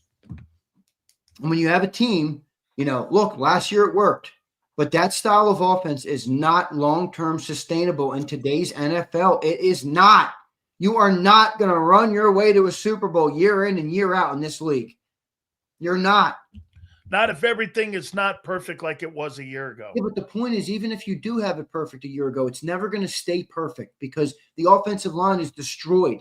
The defensive turnover that you're going to have year in and year out, the roster turnover from year to year. There's no team in the history of football that had the number one O-line for 5 years. You know what Howie did this year that hurts? He ripped that defense apart. Yeah. Ripping that defense apart has hurt that offense big time. Yeah, I agree. So let me ask you some of these keys going into this game. So Q looks like he's going to play. How do you feel about Jefferson on Q? I mean, you don't feel good about any cornerback on Jefferson. Let's be real. Jalen Ramsey's a great football player. No, great cornerback. Maybe past his prime, but he's a great cornerback. How'd that look last night covering Jamar Chase one-on-one? It does. Good offense is normally going to beat good defense. Now, you can make it harder on them. The bigger concern is that the other dude on the other side, that a lot of people don't know how good he is, Jordan Addison can flat out play. He can. I mean, that guy can play. Now, he's not Justin Jefferson, but he's every bit as good as Devontae Smith as a wide receiver too, or close to it. Or T. Higgins. Right, or T. Just like, I mean, in that ballpark, he's that type of impact in the game. Yeah. So you got Ringo or Jackson over there, whoever ends up playing on him. I mean, the safety help has been pitiful this year. Let's be real. So, you're probably getting into a game where that offense is gonna carve up the defense a little bit. And if you don't control the line of scrimmage, if you don't control the clock, if you don't run the football well, this is going to be an ugly game for the Eagles. It just is. I think they're going to have to get back to winning the trenches. They haven't won the trenches recently, so they got to win the trenches, man. That's where I'm going next. An injured Dickerson and Toth versus Jonathan Allen. How do you feel about that? Jonathan Allen, they got Grenard in the middle. I mean, they got a lot of great pat. They got Javon Hargrave over there. Everybody remembers him. And Hargrave. Yep. I mean, look, at the end of the day, this is a good defensive line. Now, their weakness is the run. They have pass rushers. But the weakness for the Eagles has been the run. Yeah, it's true. That's something that I think Philly fans have really had a tough time dealing with also is that, John even falls into it. And sometimes I do. Hey, listen, this is a game set up for Saquon Barkley to have a really good game. Well, wait a minute. Where have you really had a good game running the ball?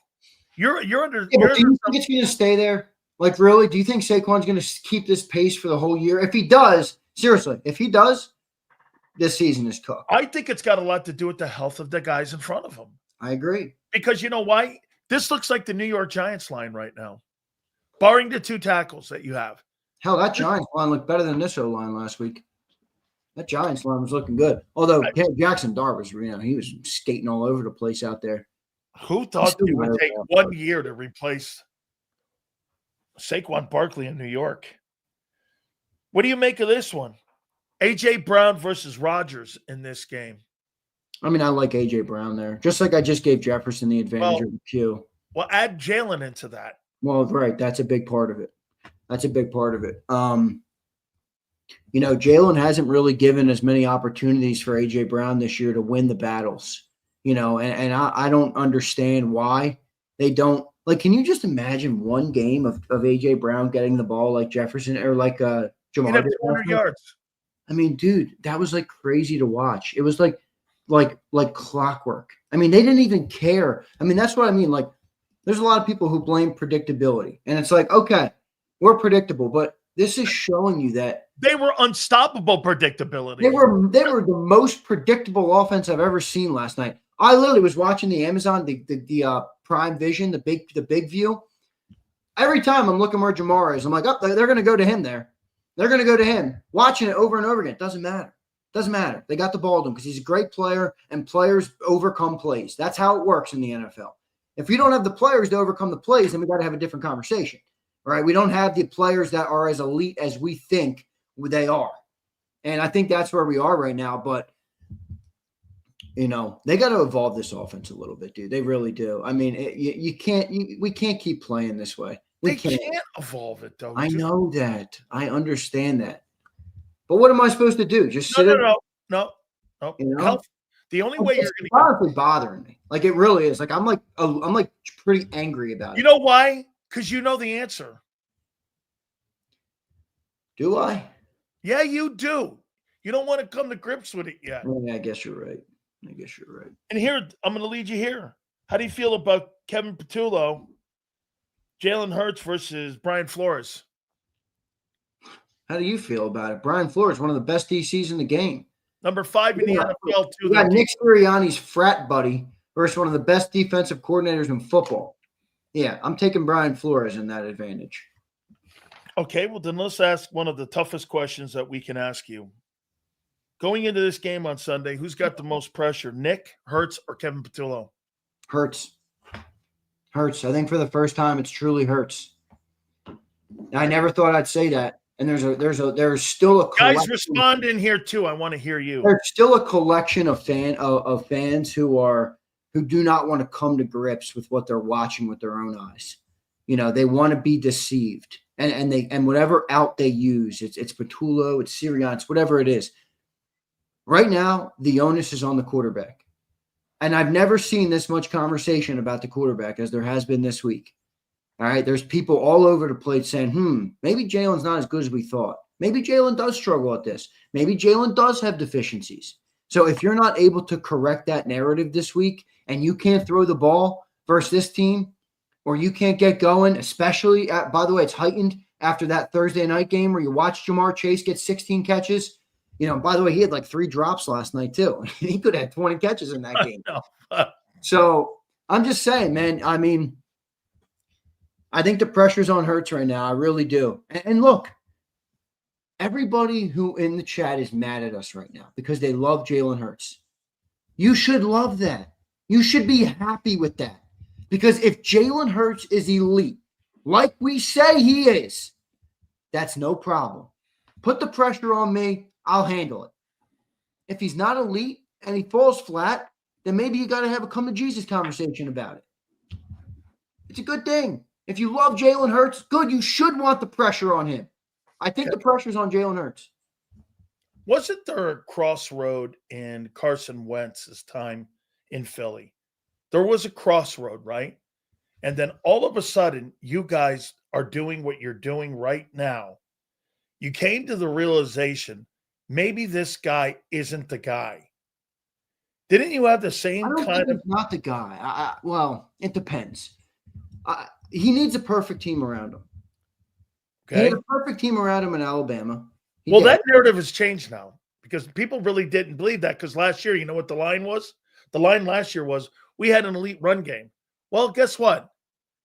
You don't have an elite run game, your quarterback can't carry you. Even that's a faulty narrative. Some dude messaged me on Twitter last night. He's like, yeah, well, if the run game gets fixed, it's good. I'm like, they were a historic. If the run game gets fixed, it clouds the deficiency of the quarterback.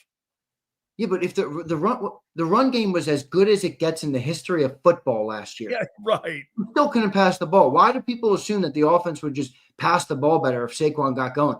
The run game would be better. It would help us win games 100%. It would help our defense if the run game got going. The insinuation or the thought process that it would help the passing game is there's zero base for that. There's zero basis. There's zero evidence of that. Zero. They had a historic running game last year. They still couldn't pass the football well. It is what it is. How about this? Doesn't it show you how fast you can be at the top 11 months ago? And all of a sudden now people are questioning you 11 months going forward. Well, welcome to being at the top. Well, also, it's a week-to-week league, and it's a flip-flop league. And it's not really flip-flop takes. It's performance by the player, right? Now here, how much do you put on the organization for not utilizing the kid right also? Well, I do think that's a big part of it too. But at the end of the day, I mean, you can only cover it up so much. I mean, he's not a great thrower of the football. It's a throwing league. Everything about the league is legislated to throw. Your offense is about the throwing. Right. I mean, they built the offense to throw. You think Jeffrey Lurie brought A.J. Brown here and paid him, $2 2 big contracts and Devontae Smith, they spent a first-round pick on. I mean, to not get them the football. I mean, let's be real. Those guys are in jail, man. I don't even know I think Devontae Smith, we don't even know what he's capable of. We really don't. They don't get the opportunity to show it that much. So the team's got to evolve. The team's got to be better. And if they don't, I mean, it's going to be it's going to be tough for this team to win at a high clip this year, I think, unfortunately.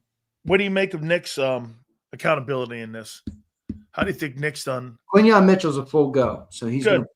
Yeah. Good. That's good for Jeff. That's good on Jefferson. What do you think Nick's accountability is in all this? I mean, he's a big part of it, but at the end of the day, this is the tough conversation that most people don't want to have, because there's still some good football minds out there who say it's Nick's offense, and they're right, it is Nick's offense, but that comes with the assumption that Nick could run a different offense. And I'm not yet sold on that. Like, Nick ran in a completely different offense in Indy. Did he completely forget how to run that? Did he just become stupid? Like, is the offense this basic because of Nick? I know he's not a dual threat. He's not a dual threat offensive-minded guy. Kellen Moore wasn't. They just moved to a run game. Kellen Moore is a great passing game coordinator. Correct. He's great at it. Great. And you know what he did? He knew that the quarterback was not capable of it, and there was a historic run game, like you said, and they leaned heavily and 90% on that. Like I said to you, Xander, they did more harm to Hurts's development a year ago and not relying on being balanced when you needed it to be balanced on a consistent basis. You got completely away from that. Jalen Hurts last year, his 2 best games happened to be really in the NFC title game and Super Bowl. You're so fortunate of that they hadn't figured it out now. The defensive coordinators, in my opinion, have figured this out, dude. They know what he is now. If you don't have a run game and you're injured in the O-line, he is not carrying a football team. Dude, Joe Flacco in your offense would do what last night? Yeah, I don't want to go down that road. I don't know. I mean, it's obvious. For 500 yards, you know he would. It's obvious that he would get the receivers involved more. I mean, clearly. But I don't know if that's necessarily the way to look at it, to just translate that to a victory, to more victories. I think he'd get the receivers more involved. But, I don't know. It's tough for me to say. You want me to say Joe Flacco is better than Jalen Hurts? How can I say that? Well, he has nowhere near had the career. Are you kidding me? Well, you're looking at you're looking at you're looking at a 20-year guy. Comp. I mean, No. You're looking at, remember, he is a Super Bowl MVP too. Yeah, he is. Okay. And remember, there used to be a debate, is Joe Flacco elite? Remember that debate? Well, here, you want to hear something else? I'll ask you. Are we sure that Aaron Rodgers is better than Joe Flacco right now? Joe Flacco made better decisions in that game last night. How about Joe taking off running? Read option. 20 years old, he runs like that. Joe Flacco, read option for the first down. He had everybody fooled, including the broadcast. How about? But are we sure that Aaron Rodgers is better than him right now? I'm not. No, I'm not. I think Rodgers' best years are 5 years ago. Dude, Flacco was getting the ball out last night so fast, dude. 2 seconds. Was, man. Was 2.3 seconds, anywhere in that range. That ball was coming out. Coming out. By the way, we're going to read all the supers here in a minute. What do you make of this Vikings team heading in?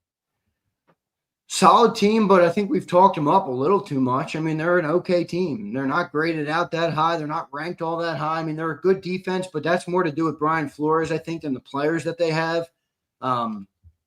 Offensively, they have great skill position guys, but they have injuries on the offensive line. Now, I don't know how many of them are returning for this week. It's presumed that some of them are returning. So we'll see on that front. But I think they're an average to above average team right now, and the Eagles should be able to win this game. Now, if they don't, let's see what the fallout is or what the backlash is of it. But I think they're a good team. I think they're a formidable opponent, and I don't think you take them lightly for certain. But I don't think they're a team that we should be looking uphill like, oh, how are we going to beat this team? Not even close. Well, I don't think anybody you'll be doing that to. But do you believe this? And maybe because you just gave me a great topic here. When you look at the Giants game, was the Giants game more of a come to Jesus moment? Was that like a come to Jesus, like wake up call kind of thing? Was it like, or was it something that you think it's inevitable that things are to come? I told you the other day when we were doing the post-game show, and I keep emphasizing it, that Denver fourth quarter led me to believe that that was signs of things to come. And it reared its head for 4 quarters against the Giants. I didn't think it'd be 4 quarters like that, but that Denver fourth quarter, in my opinion, I want everybody in here to remember I said this. Circle that, because that fourth quarter in that Denver game, to me, was a sign of things to come, and it played over into the New York game. Now you got Minnesota. You're on the road.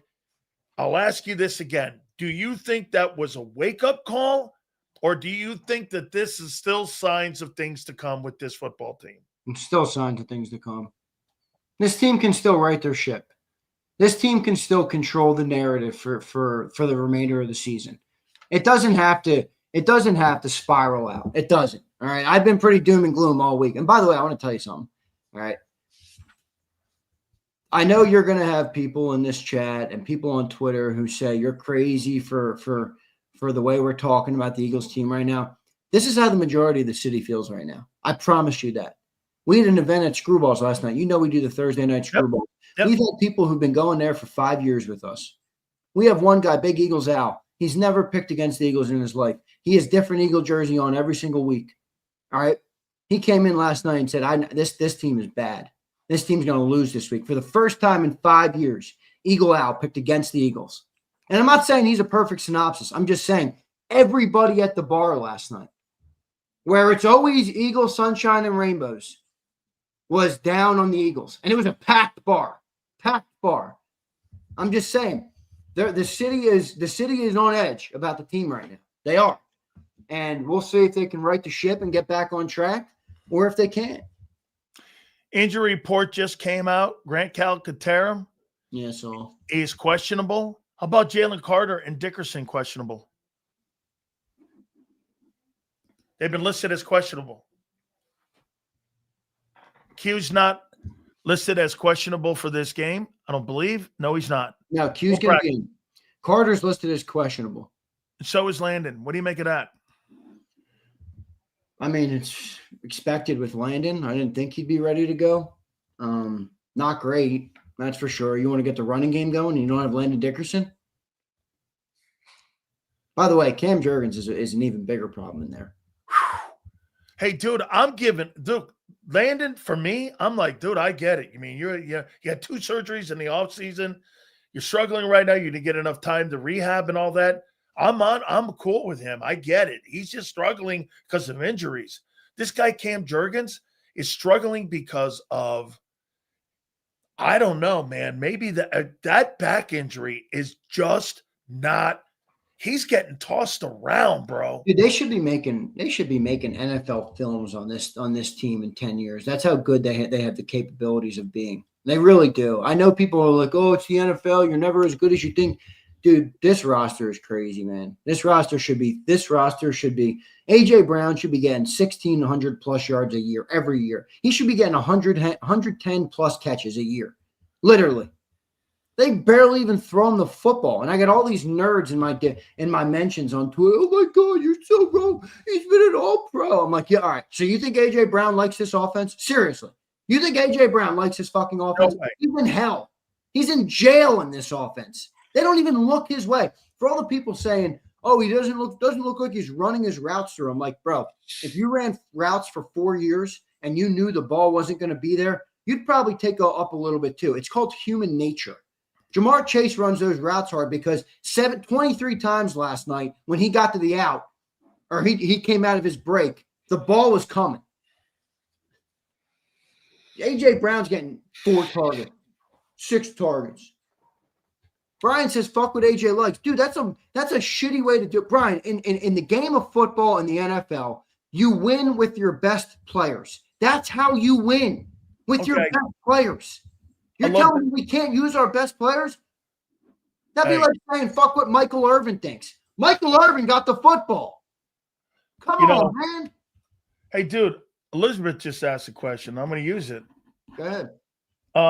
Who in the organization? A lot of questions this week. Hey, as an objective viewer, I mean, she's had a lot of great questions this week. How about this? Who in the organization is the one person to tell them to get their shit together? I think A.J. Brown's the one who's trying, and everybody's saying he's a diva wide receiver. Why are you listening to the diva? Oh, my God. Dude, the offense is 30th in football. We just got blown out by the Giants. We can't run the ball. Our offensive line's not the same. Hello? Hey, hello? Dude, I think the wide receiver might not be a diva, and he might be right. I think the quarterback and the coach are just getting exposed like fucking nobody's business. And you know by who? AJ. That's what I just said. He's the one who's trying to tell He's exposing them. Dude, he's totally exposing these two guys. Man, I'm telling you, for me, that's got to come from the head coach. It can't come from the GM. Well, look, Howie didn't have a great offseason, but at the end of the day, are we really going to blame this all on Howie? I get it. Look, he didn't make all the perfect moves. I understand. I'm not saying he did. In fact, he had one of his worst off seasons on record. But at large, our roster is still a top 5 roster in football. And Howie Roseman built the roster. Did he make some bad moves this year? Yes, he did. But the only reason we're really saying they're bad moves is because the elite quarterback isn't compensating for them. Every other elite quarterback has to overcome deficiencies. Imagine if do you think people were calling Brett Veach a trash can when he went to the Super Bowl, when they went to the Super Bowl in 23 and won with that shitty ass roster? I mean, Patrick Mahomes is thrown to Juju Smith-Schuster. I get it. Howie didn't have a great offseason. I agree. We still got a damn good roster. It is top heavy. It's a top heavy roster, but most rosters are. Hate to break it to you. Well, the richest offense and the poorest defense. I mean, that's quite a swing. But there is how many first round draft picks? There's context to it with the draft picks. It's a lot. It's a lot of first rounders. I want to put context to this. I think the best coaching job in the NFL right now is going on with Todd Bowles' coaching staff and what they're doing there when they're going in with 4, 5, and 6 receivers. But you made a great point. The reason why a lot of that stuff is being covered is because the quarterback is playing at an epic, and he's playing at an all-time level right now.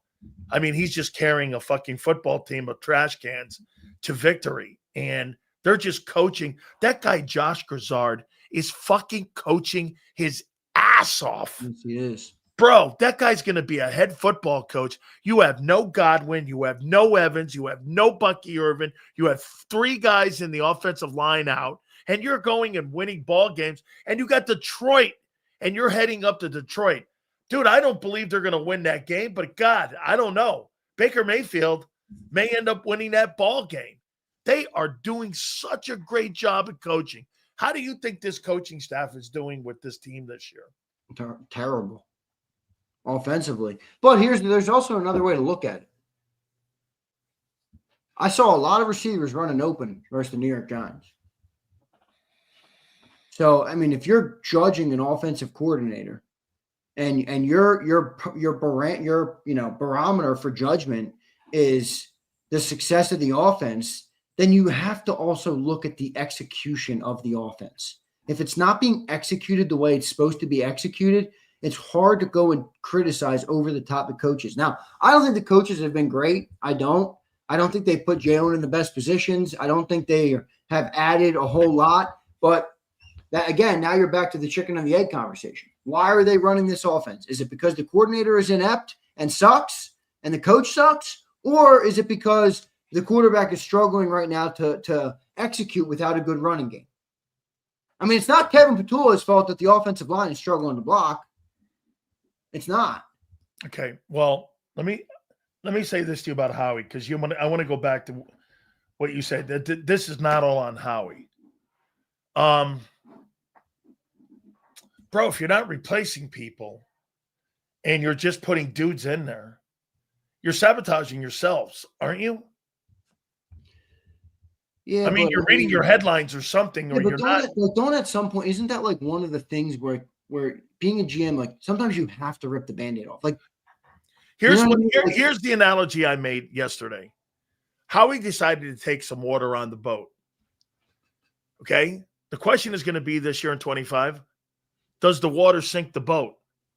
Or are you going to be able to float in the direction that all teams at the end of the year, you're going to be one of the 4 teams in the NFC championship hunt for you to be able, because all those players that he took water on, dog. I mean, you were sailing, you were above everybody a year ago by the end of the year. Here's another realization then that you're bringing to light. All right, yeah, Howie wasn't perfect. So now we need to have a perfect season from our defense, a perfect season from our offensive line, a perfect season from our running back, and a perfect season from our general manager. And head coach. And that's what we're saying. Yeah. Okay. Well, if don't you agree? Last year you had more margins of error. You're not getting that every year. You're But a year ago you had more margins for error, right? Because you were so dominant on both sides of the ball. Yeah. This year you have no margins. So when you lose a player like Carter, or you lose somebody like Dickerson, or there's a turnover in the game, no matter if it's the Giants or you beating Kansas City, that's how close it is this year on who you are. You're not that team a year ago where you went on that iconic run and blew the doorknobs off of everybody, correct? He made it so, Howie, that he took his margins away. There's no room for error, dude. Yeah, I just think if you're relying on that, then it's going to let you down eventually. Howie's a good GM, man. You're not going to be perfect. I'm not saying he's not. Yeah. I'm just saying that, again, this goes back to what I asked you a couple times. Dude, 26 and 27 is important to these guys, more so than what 25 is. Yeah, but again, it brings me right back to what I've been ragging on all week long on these shows. Everybody wants to talk about the defense. It's the offense, man. It is if the offense is performing at the level they should be performing based on how much money they make in relation to the entire NFL, none of these conversations are as prevalent. The problems were there a year ago. In the passing game, they were there a year ago. 100% in the passing game. I mean, the run game hid the flaws. They hid the quarterback's flaws. They hid the coaching flaws. All of that. Man, this is a tough spot. This team's got to come in here and win this week. Oh yeah. So that's another one. Can't lose the Wentz, dog. You can't. Hey, you can't lose the Wentz. You guys think I've been mad this week? This might be an ugly season for me. Yeah, I might have gotten the better of you last season. This might be an ugly one, folks. This might be a Sileo beatdown for the next 6 months, 10 months, 12 months. Still, listen, you said it, though. You still got Green Bay and Detroit. Okay? You still got a lot of room to turn this thing. Look, I think of how much do you think of this stuff is injury? On the offensive line, for sure. I mean, look, the offensive line and the defensive line got to be better. They do. But to think that they have to be perfect in order for you to win games just shows you that you have deficiencies in the other areas of your roster that you never wanted to admit before. An elite quarterback, Joe, seriously, who's a better offensive line as it stands right now on October 17th? The offensive line that the Bengals rolled out last night, or the offensive line that the Eagles are going to roll out on Sunday? I'll take the Eagles. Okay, me too. So if you need all those things to be perfect, I mean, you're not going to win a whole lot in the league, man. You're not. Stop, roll Philly. That Bengals line is not better than our other line. Bengals whole line is no. Flacco made him, but a good quarterback can make a shitty offensive line look great. Yeah, by getting the football out. Yeah, right. That's correct, my friend. Something Jalen is struggling to do right now. Let me send Mike North the link. You better tell Mike North. Oh, Mike North. he Where's all the Jalenites? Jalenites, show yourself. Mike North's coming up, so you'll get your glaze on Jalen. Oh my God! All right, let's read these. Let's read these supers, bro. Yeah, give me 1 sec. I want to send the thing to Mike. Holy cow! Yeah, I can't wait for the pre and post game show. Here's Reyes. I was ripping into Reyes this morning, who's literally on on a trailer right now. His takes are so fucking bad right now. Terrible. He tells me, how many times does he say Jalen Hurts is the best quarterback in football? Yet Jalen Hurts can't do shit to elevate the deficiencies of this football team. He's so bad right now. Reyes is really struggling. Right. You know what? You're like Shohei Ohtani right now. 1 for 14, dude. Is that what Shohei is in the postseason? Yeah. Hey, bro. I was watching on that. He's pitching tonight, so I'm gonna. He may help your team out tonight, bud. Jalenites assemble. There you go. Good going. Jalenites assemble in the chat. They're coming over from Twitter. All the Twitter people are Jalenites. Every one of them over there. Eagles Twitter is a nightmare. It really is. All right, let's go to Catch here. Catch says $20 super chat. Thank you, Catch.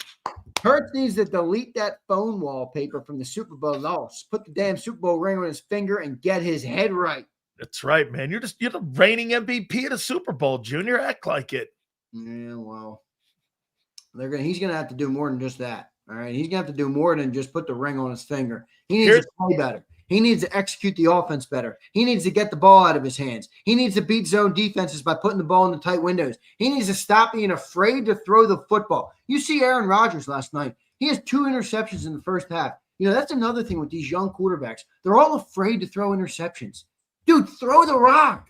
He ended up throwing 4 touchdowns last night. Look at Joe Flacco. You think Joe Flacco was worried about some interceptions last night? No, you know why? Throw the ball. Those elite quarterbacks love their arm. That's why Hurts doesn't love his arm. And they know what they're seeing. They trust what they're seeing. Yeah, they know who they are. Yeah. Okay. They know what they're seeing. Jalen Hurts, Sunday, 141, 32 rushing, touchdown and a pick. 141? Yeah. No way, man. Big Mark says, this is ridiculous. The Brown bitch-assness is destroying this team. It's rubbing off on everyone. Big Marsh, I think you're directing your anger at the wrong spot, man. I really do. I think he's just peeling the onion back here. Yeah, but I think he's wrong about directing it all at A.J. Brown. Well, Marsh, you must be a Hurts guy. That's why. Because you're either a Hurts guy or you're an A.J. guy in this conversation. Either you believe A.J.'s doing the right thing by peeling the onion back and exposing people, or you think that he's being more of a TO in the locker room. It's one or the other. It can't be both. By the way, I asked you that question. Wait, this is also a faulty bullshit narrative. How many quarterbacks in the league right now have a new offensive coordinator? The guy in Detroit got a new offensive coordinator. Does. Baker May. How many new offensive coordinators has Baker Mayfield had, bro, Philly? Sam Darnold does. Sam Darnold's got another new offensive coordinator. I mean, dude, that is a cop-out. If you want to say it's somewhat of an impact, it is. But to say it's the whole thing is stupid. Trevor Lawrence does. A lot of them do. Liam Cohen was the guy for Baker. He was Spencer the guy Rattler. for Baker. Spencer Rattler does. Daniel Jones does. Hey, Daniel Jones.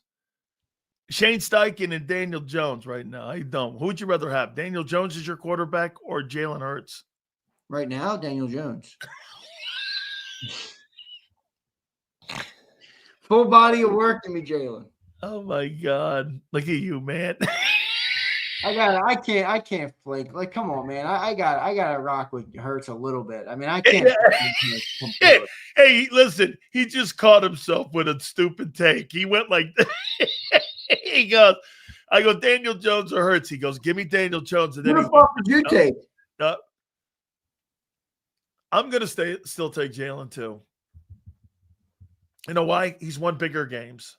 Chad, who you taking, Daniel Jones or Jalen Hurts? Yeah, I'm still going Jalen. I'm not switching on that. No way, not yet. Sean says, "Give me dimes." Give me the Mormon missile. Xander is crazy. Money Mitch. Hey, by the Oh, way, yeah, got me talking crazy. you want to hear some intel on something? You ready? James Franklin to Stanford. Really? Maybe. It's a good option for him. No pressure. Nobody cares if you win. Right. It's a good option for him. And a lot of money. Jalen Hurts. Kyle, I should have taken your advice. I plead the fifth. I plead the fifth. Oh, man. Good grief.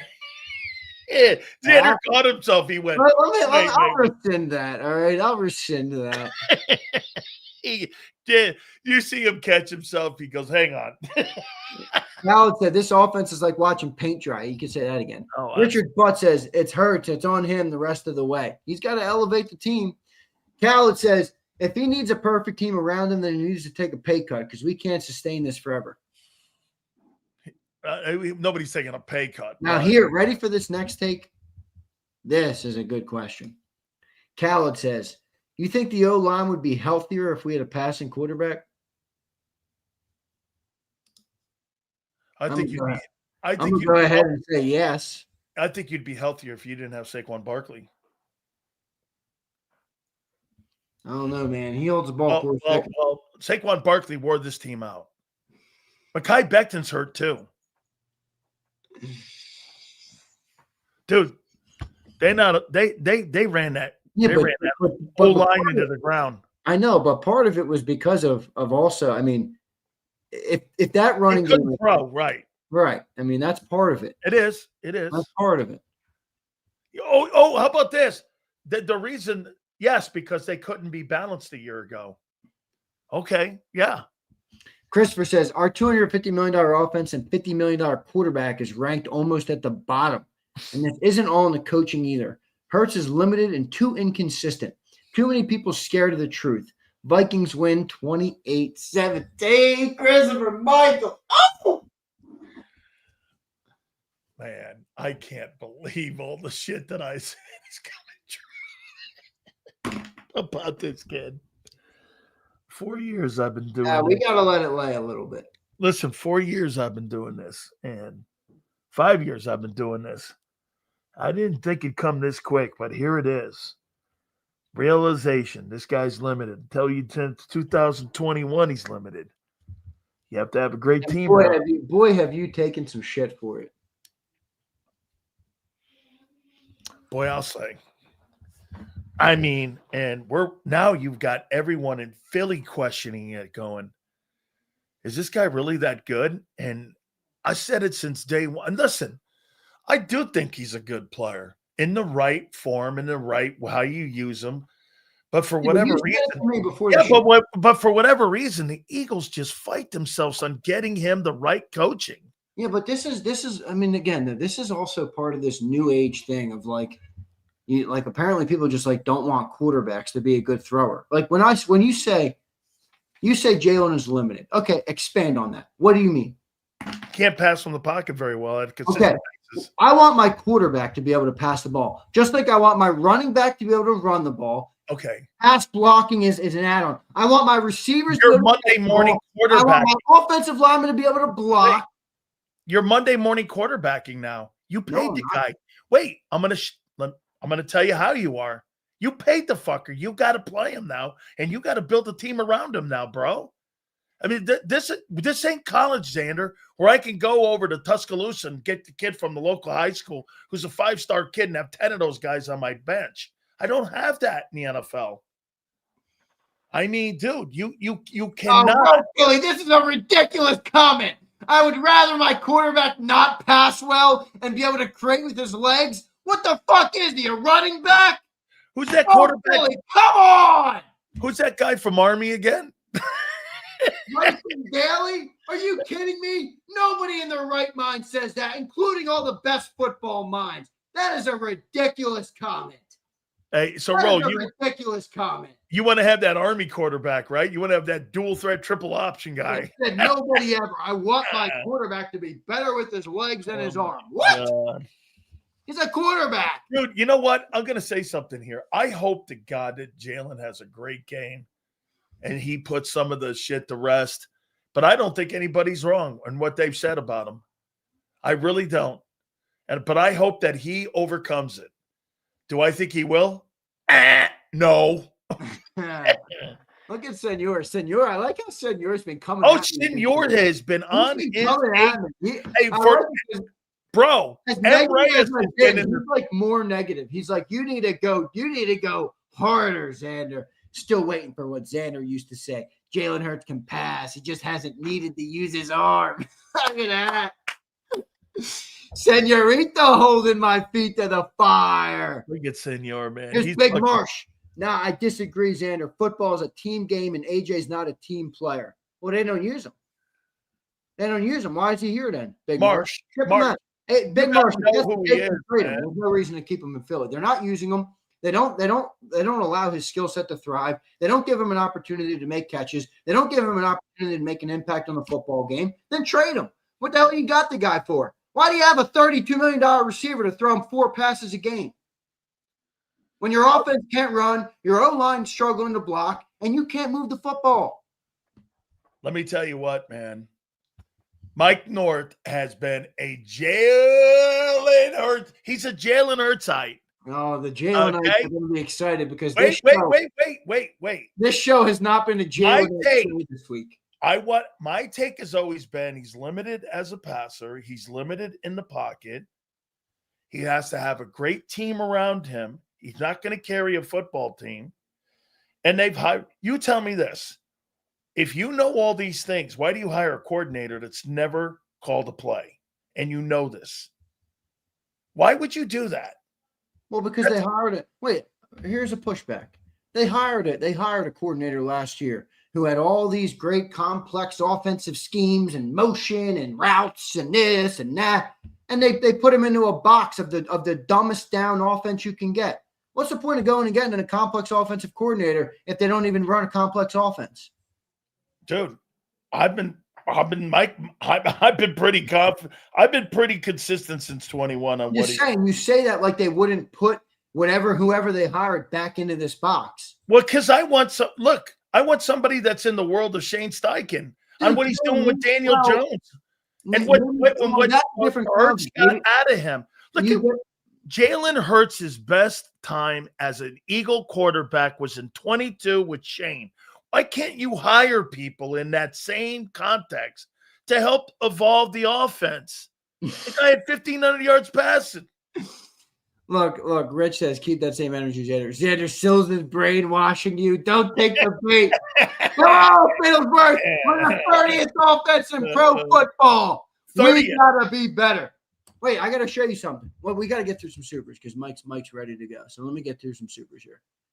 Christopher got that one. Here's Brian. Baker has 1,500 yards and is 5-1 with guys that work at Publix. He'll have more than Hurts at the end of the year by week 10. Probably right. Again, another example of a quarterback not having everything perfect around him and elevating the team. And a new coordinator. Right, and a new coordinator. Got to elevate. If you're going to talk elite, if you're going to talk top 5, you got to elevate.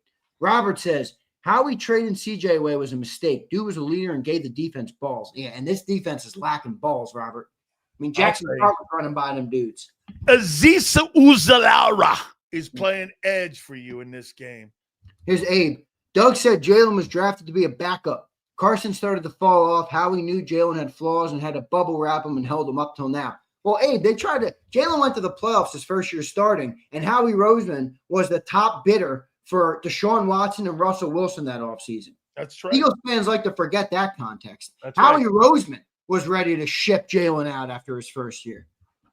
There was a 3-year contract on the table for Russell Wilson, and Russell voided it. Yeah. Freddie says Hard Knocks is going to be good. Dude, you know that, right? Hard Knocks is NFC East this year. How much do you think the Eagles are going to let them? Because Bob Lang is working overtime on that Hard Knocks production crew. He's not letting them get anything. Kyle says, this might be the worst offense I've seen in Philly since 2020. This year looks between 2020 and 2021. I'm going to give you a line, Xander, and I want you to YouTube it. This offense looks as bad as Bob Avellini's offense back in the day with the Bears, when the only thing they did was run. No, Bobby Douglas offense. This is like a Bobby Douglas offense. They don't throw the ball and they just run. Let's go to NJ. Had a great live today. Caught tons of fish and waited for Big Balls Buffalo Bills Sills to show up. How you doing, maniac? I can barely get Sills to click the link at the right time, No NJ. shit. What are you Are you talking kidding me? about? Talking That about Daniel Jones comment deserves a super chat. Ah, Good to know I made at least $1 on it 314 Yay. because I'm going to get ripped on it in the chat. I'm a team first guy. Uh-oh, look at this. Big Dom says, I've been watching McKee highlights to enjoy the offense. oh my God, dude. Somebody tweeted the McKee highlights to me last night. I'm like, I saw them, buddy. I appreciate it. And I can't tell you the heat that this team is getting right now, boy. Totally agree, Z. Trade his ass. He only here because his run blocking skills is elite. Well, we don't use him in the pass game, Big Marsh. No way. Big Marsh, you think we're going to have a better offense keeping Jalen and removing AJ than if you kept AJ and put a pocket passer in? Is that what you're telling me, Big Marsh? Because the offense is 30th in pro football right now. You basically can't get worse. I mean, you're almost at the bottom, Big Marsh. No, of all the elite teams that are in the playoffs right now, the Eagles have the worst offense in football. I mean, you're going to have Mike North next. The Chicago Bears offense looks a lot better than this offense. It does. With fingernail polish. Yeah. Hey, I'll tell you what. Oh, Ben's working with that kid a little bit. Keep both. All right, Money Mitch. Then we're going to have 31st ranked passing offense for the foreseeable future. Right on. All right, Sales. Good show. Hey, I will see you on the pregame. So before I let you go here, how you feeling? You all right? I couldn't be better. I mean, life is beautiful. I'm breathing the air. I'm talking football. We got the great people of JAKIB Nation. I got Big Sills on the air. We got Mike North coming up next. And the Birds are taking on Carson Wentz and the Vikings on Sunday. It's a beautiful life, but it's been a tough week in the city of brotherly love. I get you, man. 24-20, Birds win the game. Hey, just know this. Now you know how Chicago's felt for the last 20 years. How you doing? Hey, my friend, I appreciate you. I'll see you on the pregame show on Sunday. Later, brother. Appreciate you. You got it, man. We got you here, Big Marsh. Yep, got you, man. All right. Now, a man who's been miserable for, let's see, since Rex Grossman. I mean, wait a minute. I want to tell you, just put it in context. Sexy Rexy Grossman took a football team to the Super Bowl. I think they were 15-1 too, weren't they? Or something like 14-2. They had a big record that year. And Rex Grossman was like, I don't know, terrible. And I think they were like 14-2 without further ado. And by the way, he is back by popular demand. There is a couple people that people tell me, when's Mike coming on? What's Mike coming on? And I go, you mean the guy with the toupee? And they go, yeah. I go, yes, that man, one of the legendary sports talkers and also one of the legendary sports talkers in all of Chicago. Without further ado, our friend Mike North joins us right now. How you doing, bro? Is the toupee crooked tonight? Oh, no, looks good, man. The toupee looks good. It lays nice. It's laying nice. A little bit off over on this side, but what are you gonna do? What's going on, my friend? Boy, the angst, the anguish. Oh, I was in tears watching you poor guys from Philadelphia, your Super Bowl team. No, and then some problems in the clubhouse, and Jalen Hurts is this, and Jalen Hurts is that. And, it's all good because Philadelphia actually goes out and wins football games. And when they do, it's pretty good, but they don't need a whole lot of luck. The Bears have been lucky the last few weeks. They blocked the field goal against the Raiders, and then they had the Washington Commanders or Redskins, whichever you prefer. They have a botched handoff, and that gave them the win with the 3 minutes left in the game. Daniels drops the ball on the turf. So they've been very lucky, but we used to lose these games, so we're very happy. But this nonsense. I mean, Caleb Williams right now is the 23rd ranked quarterback in the league, and he's not even one of the top two of that draft class. Right now, Drake May, and by the way, Jaden Daniels, who outplayed him last week with a 119 rating, 3 touchdowns, 1 interception. What I like about Williams, Dan, is that he doesn't fumble. He doesn't turn the ball over, doesn't throw the interception. And our guys right now are getting 2.5 turnovers a game.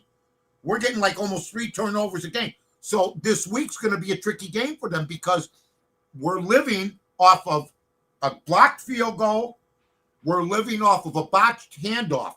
Otherwise, we lose both those games and all hell's breaking loose for legitimate reasons instead of, oh, Caleb's doing this, Caleb's doing that. No, this is the defense, special teams. It's a team, and I give Ben Johnson credit for that. That's right. And I would say this to you, though, but that's a change in the direction of the culture in the building. Agreed. Where again, one thing that he's brought in, he's gave optimism where, as you said, years past, you put that as an L on your record. Oh, yeah. You know? So we should be 1-4, 1-5, but nobody's excited here because we know we have won by some fortunate circumstances. Okay, so we'll see what happens against New Orleans.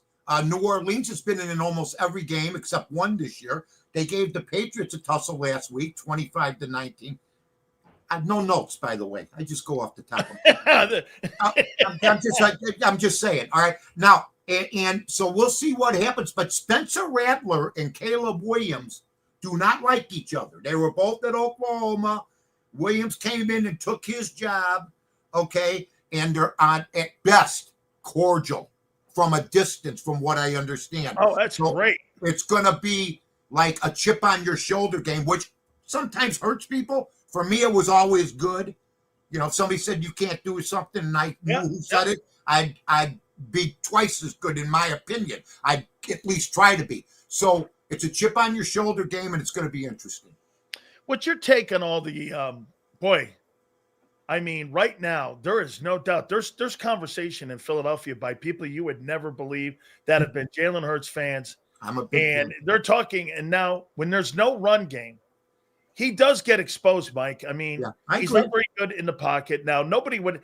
Look, he does things when it comes to running the football, and when he does things kind of like when he's got another tool in that toolbox where he could take off running and he can extend plays. But when they don't have a run game, he can't throw the ball, dude. I mean, he's very limited in the pocket, and the lack of running game by the Eagles has exposed his inabilities right now. They're 31st in passing.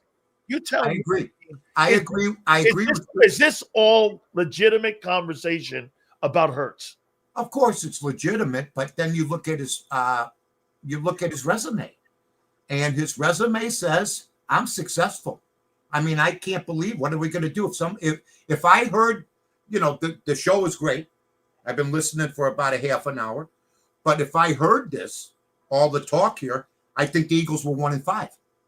I would think the Eagles were 1-5. If I had been in a cave, I'd go, and then I'd find out, well, why don't they get rid of this guy Hurts? They'll never win with them, and then somebody would tell me, oh, no, they went to the Super Bowl twice with him. So I would say this. Things aren't going right, but the running game, put Scatterbo back there. Then you see a different type of situation. Barkley right now can't get out of his own way. He's not taking as much criticism, of course, as the quarterback. The quarterback is a deal. But Barkley's out there making commercials like he's a quarterback. Barkley's out there, being what he was. But you know what? He's had some great years with the Giants. He's had some great years with Philadelphia. This year seems to be an off year.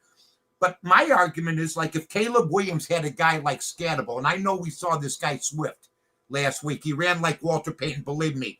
167 yards in total offense. Yeah, well, let's see what he does. Yeah, but he's famous for running like Walter Matthau, too. You know what I mean? So we'll see. He's not Payton. Okay, but he played a Payton type of game. You put a guy like Scatterbo back behind Caleb Williams, and you know this, you're a lineman, defensive lineman. If you had a back like Marcus Dupree or Earl Campbell or Scatterbo, when you did the fake play action, you guys would stop rushing a little bit to brace yourself because you think the runner's got the ball. It is the run game. That's right. That's what makes it. So if Barkley can get something going, I think Hurts will be better too. There's no doubt that the two of them have collapsed together. It's a two-way street. And last year, the way you ran the football made him a better runner, made him a better passer, talking about Hurts. And that's what I think the Eagles got to do. Because I'll tell you what, being 31st in passing. You're fortunate where you're at right now. But I still think at the end of the day, pedigree wins out. How about this, Mike?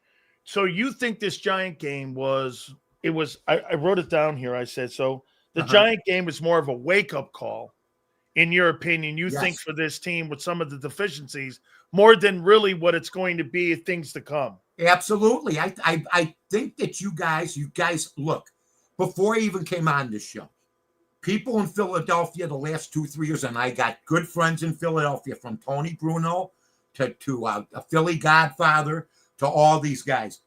You guys all loved Roseman. You've always been like above ground with Hurts.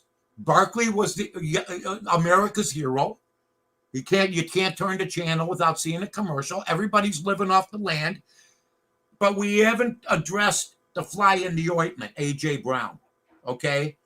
A.J. Brown, by the way, I saw him with his shirt off. I'm glad that's all natural. I'm glad he built himself that way, all natural. You got a little T.O. going there a little bit there. So. A little bit. I'm not saying, I'm just saying. Of course, he's a pretty big guy, but he's a little bit of the fly in the ointment, a receiver like Terrell Owens, like you said, Chad Johnson, Keyshawn Johnson, all, chirpers. And that causes problems, and I know Hurts and him they cannot be getting along right now. No way. And that's pretty tough. But, when the game starts, and I come from the days of the Oakland Athletics when they hated each other's guts. They went out and played. And it seems it was one of the greatest teams of all time. All time. And you couldn't put, like, some days Bando and Reggie Jackson in the same room. That's right. Or Gene Tennis and Joe Rudy in the same room. Yep. Vida Blue didn't want to talk to anybody. Catfish Hunter had enough. Yep. Charlie Finley was a cheap ass. And all they did was win. And I think at the end of the day, a lot of this is drama. We never knew a lot of this stuff 30, 40 years ago before social media and before, all these stupid football shows. People overrated that don't know the game out there getting everybody riled up, I mean, we got people in New York that bash us. Oh, Caleb Williams, is he going to do this? And is he going to do that? I can name them all. Rex, Greeny, my buddy Greeny, all those guys at ESPN. Greeny's a Chicago guy, by the way. I love Greeny. Me and Greeny started together in 92. But he knows this. Shut up and get a quarterback for the Jets. You took you think our garbage was another man's treasure? It's Justin Fields. And I had to endure. They got rid of Trubisky, and I had to endure 3 years of this guy. And you know what? He's passing for 45 yards. So here's what I would say. I've been around 61 years following the game. Longer than that, being alive, thank God. Knock on wood. They're never going to win in New York. And by the way, Aaron Glenn, if he loses to Carolina this week, should be gone like Callahan. Because I watched that game last week. We're talking about how great Ben Johnson is from Detroit. Let me tell you something. Aaron Glenn is an assistant coach at best and got very fortunate. He had an offense that he knew you could play loose on defense with because they're going to put 30, 25, 28 points a game. That guy cannot coach football. And if you watch the end of that first half, he shouldn't have even been asked back. So he's the next guy in the firing line. You think he's one and done? He should be. 0-6 already. They're worse than they were the last 3 years. They are. That's a great take because the Jets are worse right now than they got rid of that guy Saleh or I never even got Salah. Yeah. Better coach. They got rid of other guys that are better coaches than this guy. This guy living off the land. How about this one too, Mike? You got rid of a guy who threw for 3,900 yards and 28 touchdowns, and you put Justin Fields in there, and look at Rodgers. And you saw the geezers at Caesars last night, the 240-year-old guys going back and forth. But I mean, you replaced them with Justin Fields, like you said, who belongs in a rugby game, not in a football game. That guy there has lived a honeymoon. They kissed his ass in Chicago for no reason.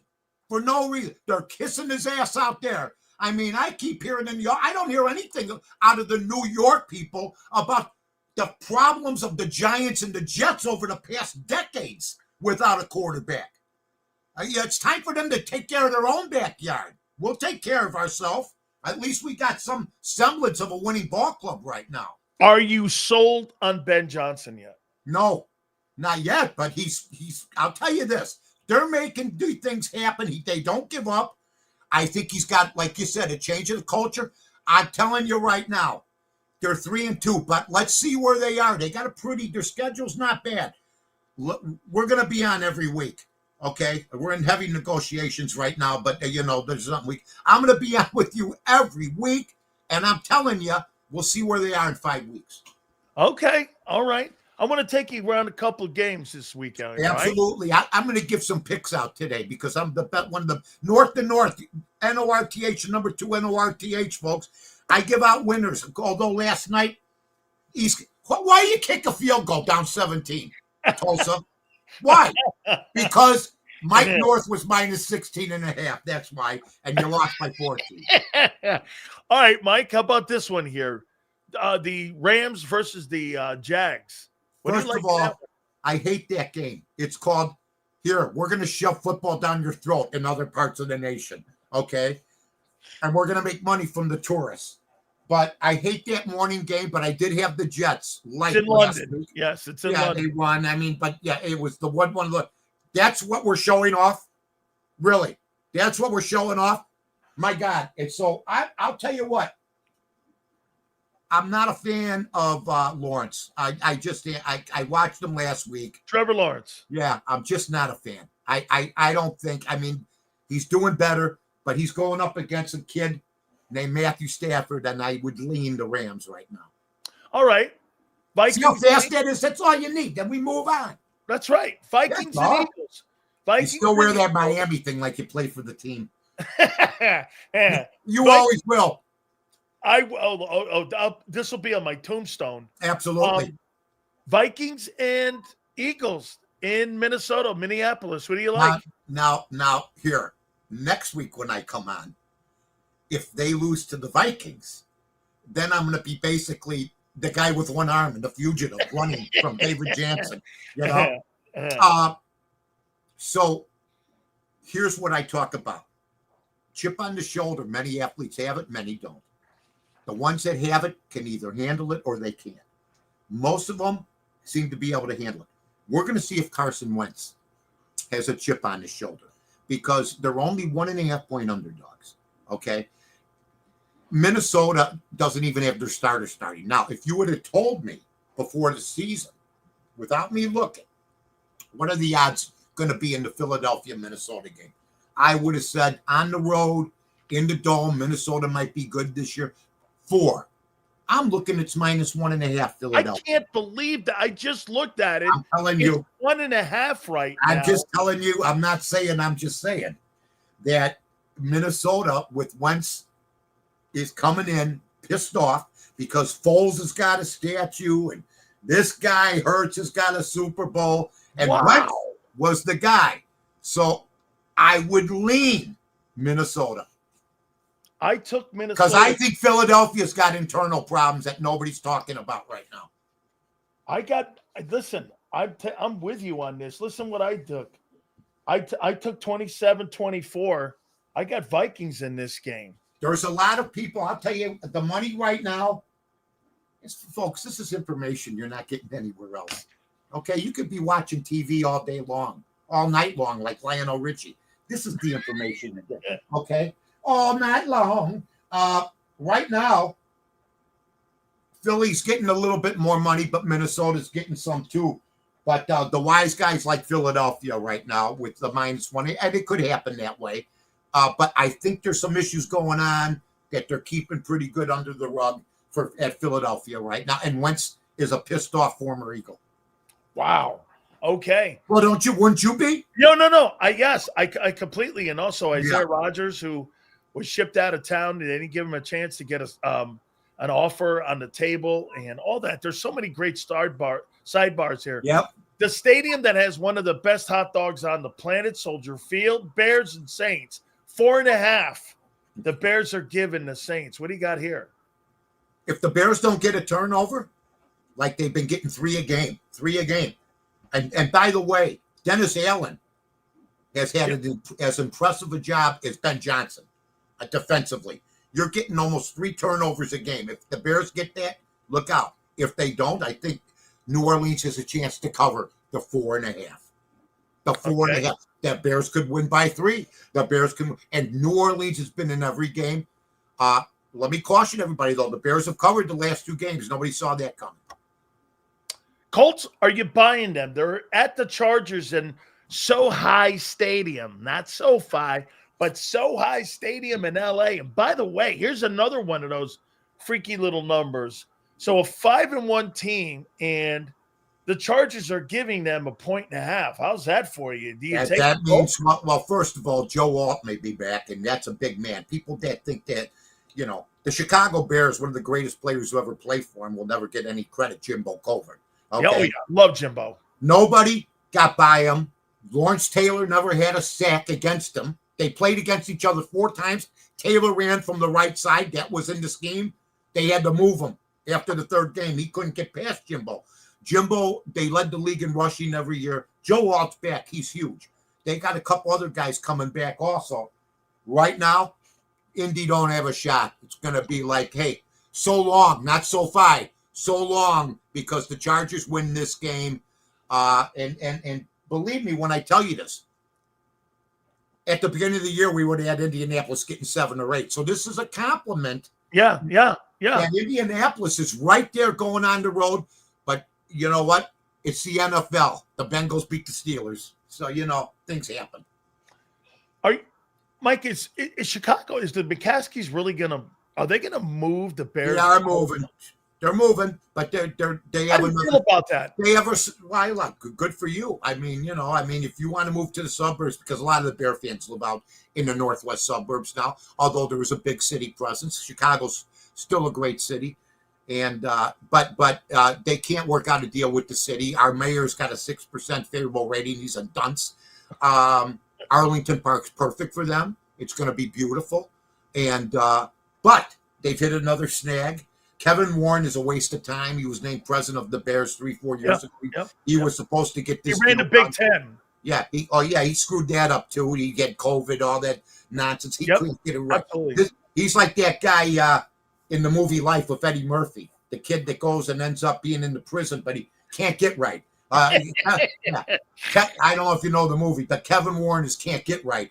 And we, in my lifetime, and I plan on living another 20 years, I don't know if we'll have a new stadium, because they're already breaking ground in Cleveland. They're going to break ground they've done it in Buffalo. Yep, Buffalo. This should not be a major undertaking. You already own the land.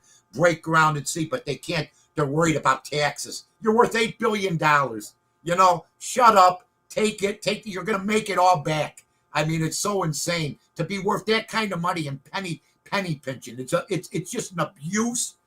And then they inherited the money.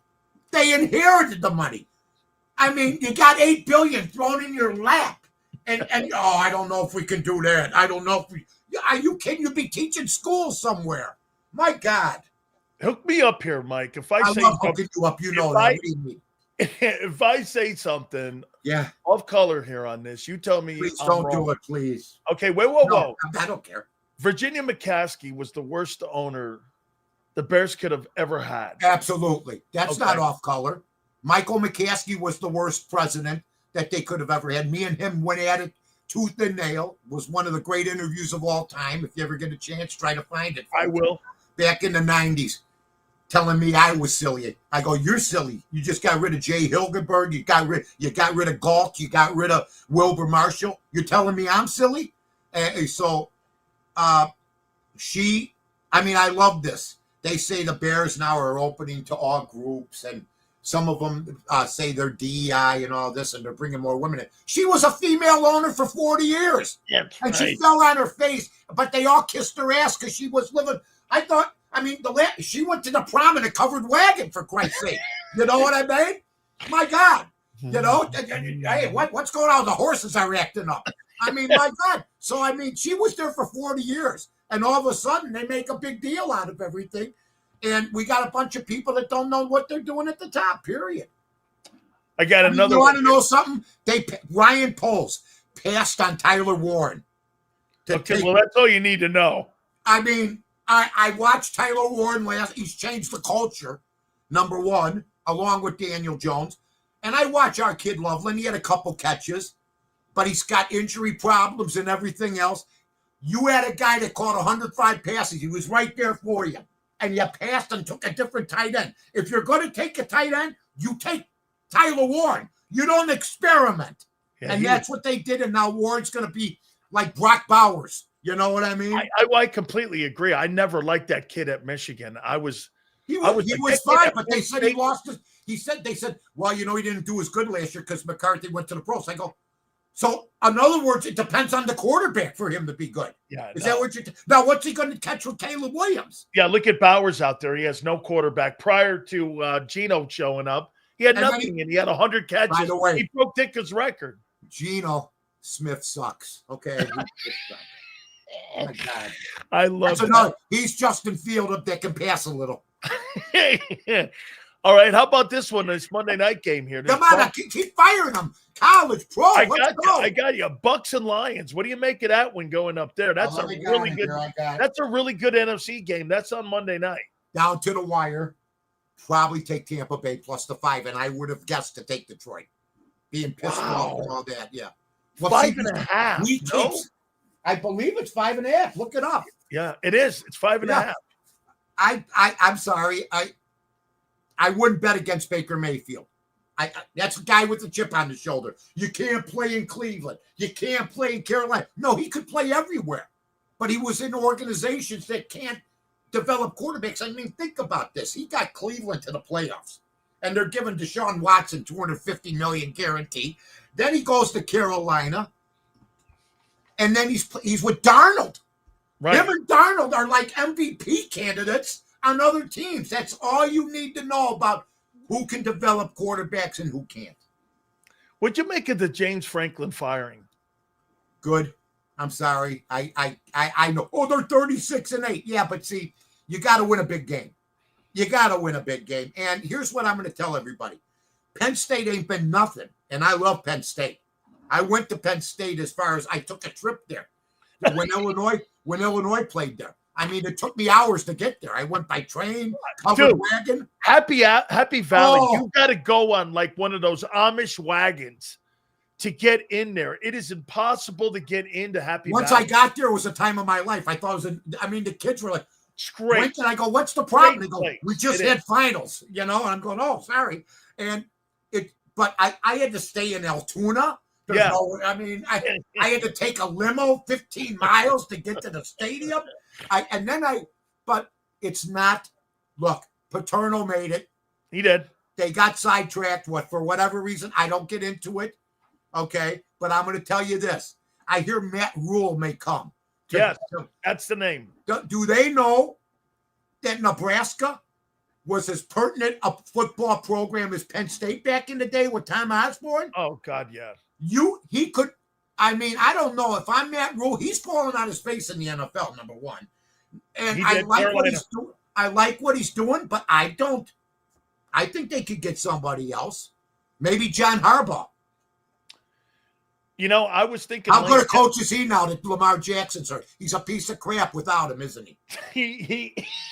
He is. Because he's lost more games in the last quarter, in the last 10, 15 years than any coach in football when he's leading. How about what they did in Indiana, giving Kurt Signetti $93 million, $8 million. And how about this? Do you know he's making now 11.3? Mike, that program is so bad. It's one of the worst college football programs on the planet. You're telling me? The last time they were relevant, there was a coach by the name of John Pont back in 1967 that took their team to the Rose Bowl against OJ's team. And you're like, they were never good. Now this guy has made this program bigger than Penn State. That's right. See, that's the point. Back in the day, it would have never happened, even if he's having a year like this. The problem is Signetti took 12 players from James Madison that he coached with. They loved him. And they went there. If you look up his first, last year, 12 transfers that knew how to play the game. And then he came on and somebody asked him, what makes you think you can succeed? He goes, because I win. Just check it out. So he came across like, hey, and he's doing it. And somebody said to me, Can you believe Oregon lost to Indiana? I go, well, first, I can't believe Oregon's in the Big Ten. That's what I told them, number one. Right. But then I said, yeah, they're not playing in the Pac. They're playing in a league where they play defense, where it's bruising football. And these kids are going to sign up at USC, and you're playing at Rutgers at 11 in the morning. You're going to UCLA, and I'm not saying nothing against those teams. The Pac-12 should have never disbanded. That's just a fact of life. And the fact that they're in the Big Ten is nothing but greed. But Cignetti is great. You got me. You tried to sidetrack me. You must be friends with John Harbaugh. So anyway, I'm going to tell you right now, John Harbaugh is just another football coach now. They had a chance to cover that game last week, come close to winning it, and he doesn't have his quarterback. How about this though, Mike? Maybe their defense sucks. Maybe he's been there too long. You know, that's a good point. He's comfortable. He lasts one win about. He's been 18 years now. It's 18 years now. I mean, right? Good coach. I think if John Harbaugh goes to Penn State, that's the genius hire. I don't believe that if they grab Matt Rule. Oh, my God, Penn State's got Matt Rule. If I was a kid and John Harbaugh's at Penn State or Matt Rule, okay, and both come in my living room, I'm playing for John Harbaugh. I'm going to give you an A for that kind of. I love that take, by the way. Yes, sir. I could tell by the look in your eyes. Joe Paterno came and recruited me, and love Joe Paterno. I did too. I still, you know what? I still love him. I know. Don't you think the problem? I don't want to get into it. I love. Don't you think the problem was that he stayed too long too? Well, before that happened, I never said that. You know what I'm saying? I mean, yeah. I just thought. But if you stay, Mike, at a place too long, you get villainized. Oh, no matter but you know what? Legitimate shit happened that really caused him to get villainized. And if he knew, he knew. And I don't know if he knew, but I think that there's always mixed things. Sandusky's a piece of crap. He should have, anybody does something like that. That guy came into my house and recruited me. He was considered one of the greatest defensive coordinators of all time. And when he came in my house and recruited me, I'm like, dude, he beat me and Vinny. And, in the Fiesta Bowl that night, that was his defense. I mean, nobody knew. And I'm with you. Right. I had a great relationship with Joe Paterno. And yeah, I mean, that's just the way. You know what? He's staying forever. Yeah, that's the way it is. And, things happen.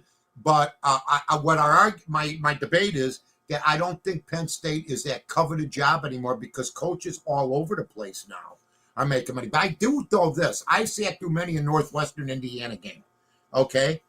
And believe me, it's as painful as you'll ever want to see, especially in the 60s and 70s. Dude, that Northwestern campus looks pretty good, though. They got it. They're playing on the beach now. If you look at it, I saw like they got like a rugby field there, and it's on the lake. They're playing on the lake, for Christ's sake. They got sand, people laying in towels. They got 15,000 because they're building a new stadium. They didn't know where to go. In the old days, they would have tried to play at Wrigley Field or Soldier Field. They could have cut a deal. They just said, "I'm going to play in front of." I mean, you sign up with Northwestern to play football. You think you're going to play in front of at least 30, 35, 40,000, and you don't. You're playing, you see a kid hang gliding as you're playing, as you're waiting for the ball, All right, I got one last one here for you. I'm starting to wear down. No. The toupee's moving. You ready? How about this here? I'm going to give you this. Indiana, Miami, Ohio State, or the field for the national championship. What do you take? Ohio State, man. So you would take one of those three teams. Yeah. I don't know if I'd take Miami, but I think that what's the record right now? Undefeated, Mike. Yeah, I knew that. I don't know enough about every player on that team, but Miami is cooking. They're quick. Indiana is disciplined, doesn't beat themselves, got a great coach. They look like the real deal to me right now, IU. To me, I think it's Ohio State. I watched them. I think Ohio State's a team to beat, but I love them both. I would take them against the field. Who do you got taking there? I watched Brian Kelly. Okay. I can't stand Brian Kelly, first of all. He looks like W.C. Fields, okay? He's got the big red nose. I can't stand him either. But he left Notre Dame. You got to be out of your mind. I don't give a damn. And I know, it's restrictions. Okay. You can't get certain players. Are you kidding me? He goes there, starts to talk like this. Starts to talk with the draw. Remember? What a phony. He's from Maine, Mike. He's from Maine. To me, now here's the deal. I'm watching him against Florida. I think LSU lost to Florida this year. Yeah. Right. This is where the playoffs going to 12 teams has killed the whole deal. Because last year, he wouldn't be standing on the sidelines, just watching the action and every so often talking to his coordinator, knowing he can lose one game only or two and still get in the playoffs. Last year, he would have been ripping people's asses off in the second half. He would have been red-faced like he was at Notre Dame when things didn't go his way. But now that you got 12 teams, and a lot of them are from the SEC, you can be a clown once in a while like he was against that team. Absolutely. My God. Mike, I'll tell you my recruiting trip here to Notre Dame. So Jerry Fouts was a coach, and I just didn't like the guy. How you doing? Listen, I coached at Moeller High School. I know, man, and believe me, nobody beat Mike. And God, Jesus is good. Dude, Jesus Christ of Nazareth. He was a man that died on the cross. You want to play for me? Hey, man, that is such a pitch right there that he did. And so I'm there, and I'm going like. Did he do it like that? Yeah, he did. And get this, and they're taking me around. You could be a man of Jesus and a man of football. No, well, when they took me around and it was snowdrifts, and they go like this, I go, where's the chicks? They go, they're at St. Mary's. Mary's. Hold on. I go, there's no women at Notre Dame? He goes, they're at St. Mary's right across the street. I went, yeah, no chicks, no big sills. The only thing that should be built, only new thing that should be built in South Bend is a prison, for Christ's sake. Mike, I went to a WAGs off the highway. I thought I was I go, this is it.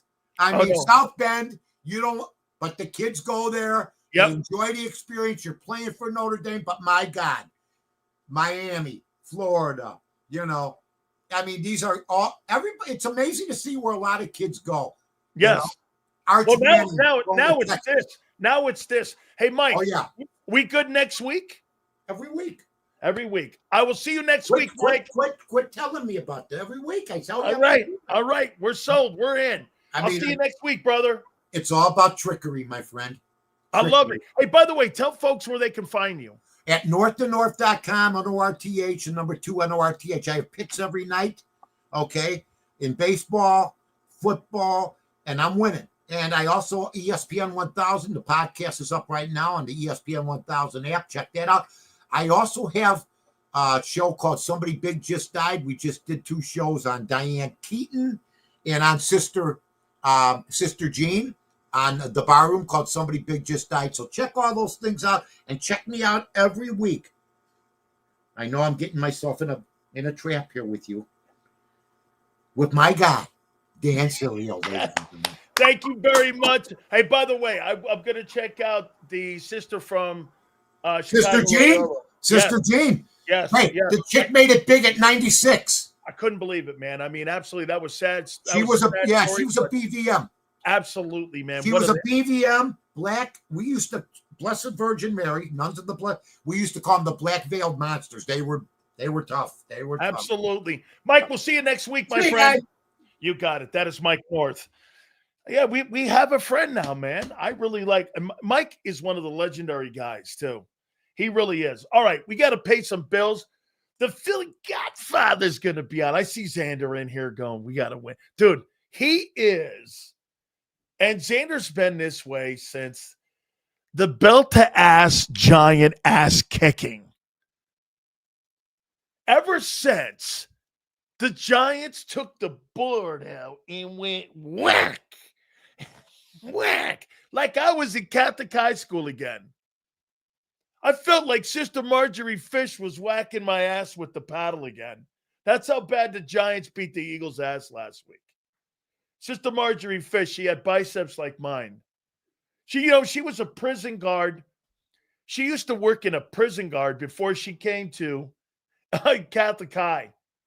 Seriously, I'm not kidding. She worked at a prison guard, and she used to have this paddle that had like holes in it. And my rear end used to feel like bees used to bite me. Bam! Ah! Used to make me make that noise too, just like that. I sound like M. Reyes. Every time Big Sills beats M. Reyes over the head with a take, M. Reyes, I could just hear him when, I got whacked in the rear end by Sister Marjorie Fish. Ah! M. Reyes sounds like that. Ah! Oh, man. All right. Our good friends at Morgan & Morgan, the number one injury law firm in all of America for a reason. It's because they win. Hey, man, no doubt about it. All the attorneys, thousands of them from coast to coast, making sure your family is so well represented, whether you've been hurt at work, you've been hurt at your home, no matter what it is, Morgan & Morgan is going to defend you and your family. Go to forthepeople.com/Big Sills or pound law 529. That's FOR, thepeople.com/Big Sills or pound law 529. And do me a favor, you tell them Big Sills sent you. This is Eric. When he got injured in a car accident, he called Morgan & Morgan. He not only gets a lawyer, he gets trial lawyers like Sam and Jessica, who are in it to win it. He gets his own investigators with briefcases, leather ones. And if you ever have questions, our customer service folks keep things rolling. Injured? We're your army. Morgan & Morgan, America's largest injury law firm.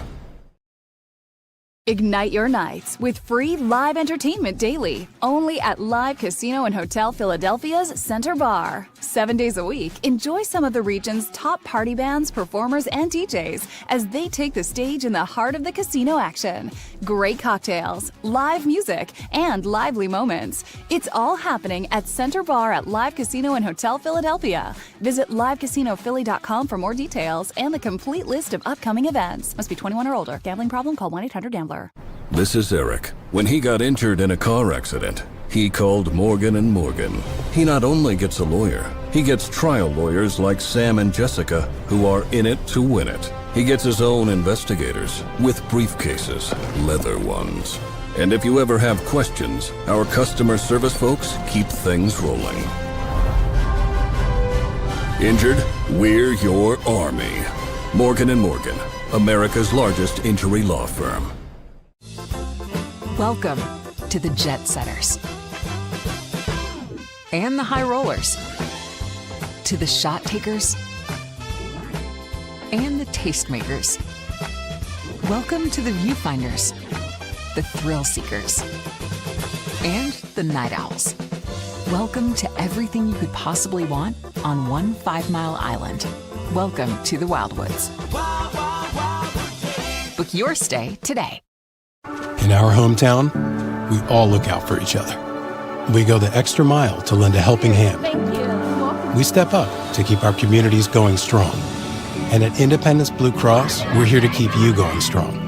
We've been deeply rooted in our communities for more than 85 years. And that connection to members has earned us our spot as the #1 health insurer in the region. So while you look out for your neighbors, know IBX is always looking out for you.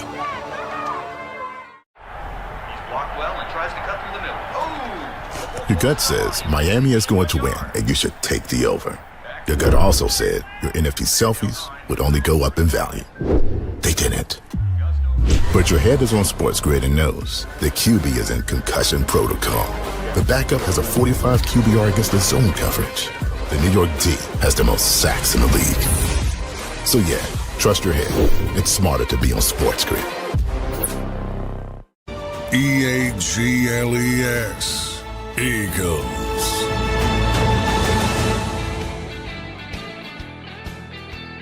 By the way, my Canes are tonight. Canes versus Louisville, the Louisville Cardinals. The battle for the boots. It actually is a trophy, too. Howard Schnellenberger was the coach that saved the University of Miami program. And he's the guy that started the program. Well, he started the program to prominence. I have never in my entire life ever been around a man who drove his players harder. I was coached by a guy who was coached by Bear Bryant. And let me put it to you this way. Before he left, you would have 3 or 4 hour practices with no water. No water. The trainers used to go up to Howard and go like this. Howard, you've got to give these guys water. There's 100 of us out there, and we're just dying.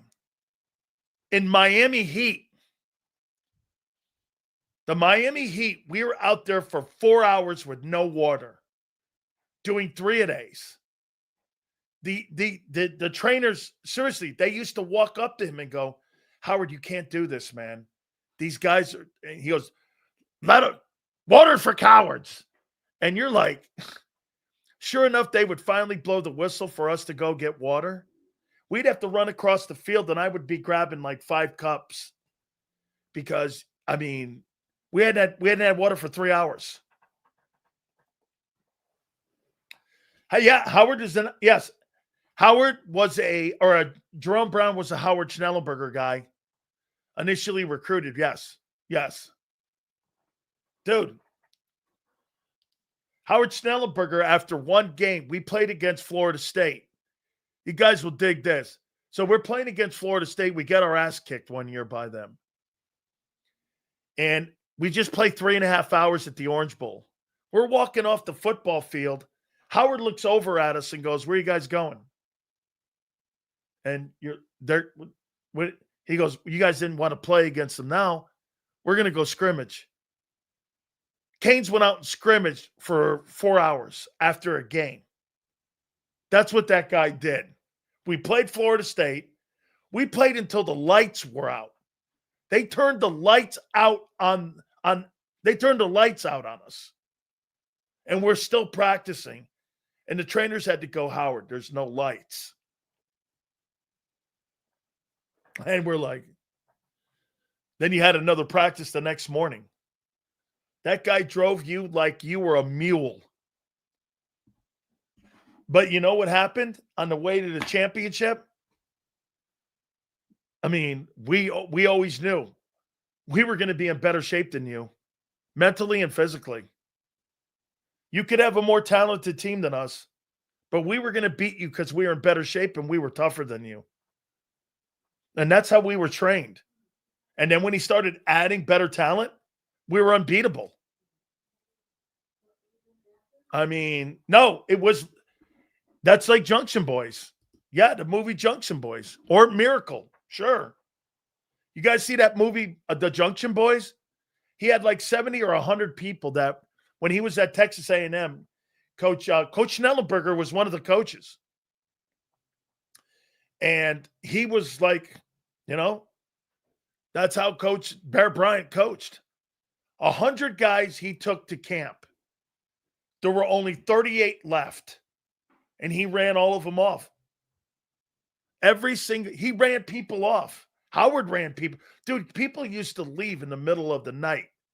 The University of Miami, they would leave in the middle of the night. They'd get on a bus and they'd just leave because they couldn't take it. I almost left. I mean, I called and I called my grandpa. I go, I got to go, man. I can't stay here. He goes, you come home, you're going to the Army. And I'm like, or you're working on the boat. Or both. I don't know. That's exactly how it was, man. It's way different today. I'm happier it's like today than it was then. Because that was just a child abuse. It was really rough. Dude, how I look right now, I don't know how I did that. I did 3.5 hours like that every fucking day with no water, running up and down like that. I mean, and all of us did it. We're all in it together. We all hated them. But I'll tell you what, when you found out when you were undefeated or you were 11-1 and you had won a national championship, you look back on that and you go, I know why we ended up winning the way we did. Coaching mentality was just different then. It was just tough, man. Tough. And everything was based on the military back then. All those coaches learned their style of training camp through like boot camp. I did that every year. I had a boot camp every year. Whether it was Ray Perkins, when I got to the NFL, Ray Perkins was also, I thought I was going to get away from that. And then I get drafted by the Buccaneers. Ray Perkins played for Bear Bryant. So I get to the Bucks. We got 3-a-days. 3-a-days in the Tampa Heat. This is what we would eat in the morning. We would have some meetings. Then we would go out. You know what they would tell you to do? Take an extra shirt with you. So we would go out. They'd have these giant tents, and they would have like popsicles and oranges and what have you. And in between one of the practices, you didn't go in because you were back on the field in like an hour and 40 minutes. So we slept outside. We slept, NFL players sleeping outside under a tent because we had another practice. Your shoulder pads were wet. Your helmet had all the sweat and bullshit in it. It was so hot that my shoes were wet and it didn't rain out, but the sweat coming off your body would go into your shoes. It was disgusting. That shit went on for 3 months. And that went on all the time, man. Jesus. Did that. I did that for two years there. Miami, I did that for 4 years, three and a half years. That shit was brutal. Then we did training camp for 2 years in Orlando too, when we were with the Thunder. Oh. Imagine Sills eating an orange. Hey, fishing maniac, imagine you eating Ugats. Sills, Barkley has to go next season. Sadly, we need AJ to be the top priority. You want to start getting rid of the big guys already. My favorite thing today's been AJ Brown. AJ throwing shade. My Mount Rushmore. Wait a minute. How many people think this is a shot at Jalen? My Mount Rushmore quarterback in Philadelphia is Nick Foles. No way. Xander, write in the box for me who his Mount Rushmore of Philadelphia sports guys are for the Eagles. His Mount Rushmore, 4 guys, please. Folks, and you tell me if the wide receiver's not taking a shot at the quarterback.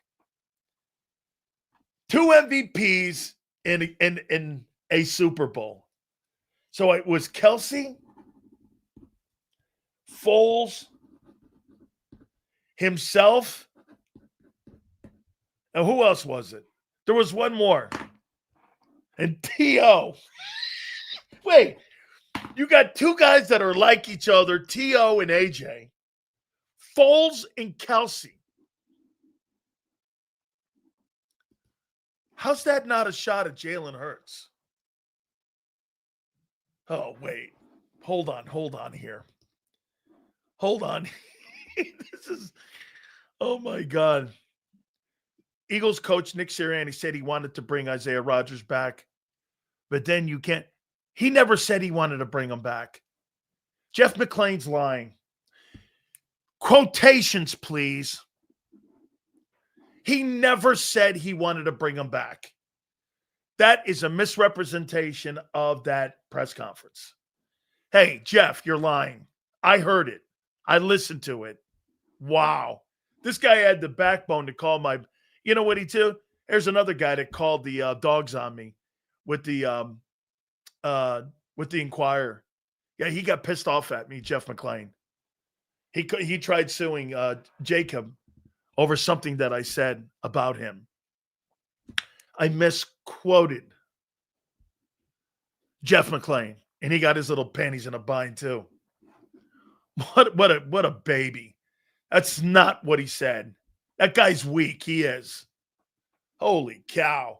Nick Sirianni never said that because the follow-up question was, the guy goes like this, so is that a yes? He goes, you heard me. Holy cow. Okay. Oh, so wait a minute here. A.J. Brown. Eagles. Let me do it again. Eagles, A.J. Brown. Who, by the way, Philly Godfather's coming up here. Who's friends with him. A.J. Brown said his Mount Rushmore. Said his, is this not a shot at Hurts? Said his Mount Rushmore. Mount Rushmore. Oh my God. Of Eagles players, of Philly Eagle players. Philly Eagle players is Foles, Kelsey, T.O., and himself. Himself. How is this not a shot at Hurts? How is this not a shot at Jalen Hurts? How is it not? How is this not a shot at Hurts? Eagles A.J. Brown said his Mount Rushmore of Philly Eagles is Foles, Kelsey, T.O., and himself. How is this not a shot at Jalen Hurts? I mean, woof. I think the Godfather's going to have to write another damn book on his boy AJ. Oh, yeah. Hey, you know what? This guy's like, I would say he's not like Hemingway. This guy's going on book tours now. He's going talking in really prestigious places. Last week, you know, he had a date up in Colombia. You know, that's why he didn't come on last week. So he's hanging out at Colombia up there with Obama. No, I'm kidding.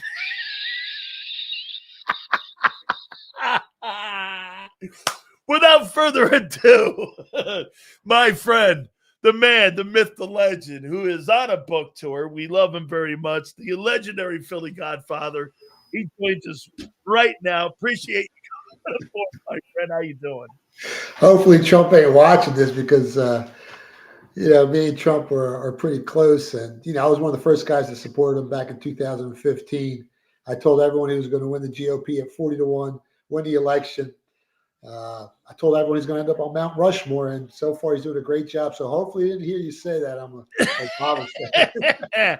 Hey, what do you make it? So, like today, there's been a little drama going back and forth. AJ's throwing some more shade out there. If you had to pick a flag football team, the two quarterbacks that he would choose would be Allen or Mahomes. and then he says my Mount Rushmore Eagle players in Philly is Kelsey, T.O., Foles, and himself. I mean, what's going on here with these two guys? I mean, at least he's honest. He's being honest. And, you know, Hurts hasn't played at the level that we're used to watching him play last season. But like we talked about for the last few years, he's never been that type of elite quarterback. He gives you lots of ways to win. The tush-push wouldn't be around without Jalen Hurts. So you got to give him credit for that because no other quarterback in the league can do it.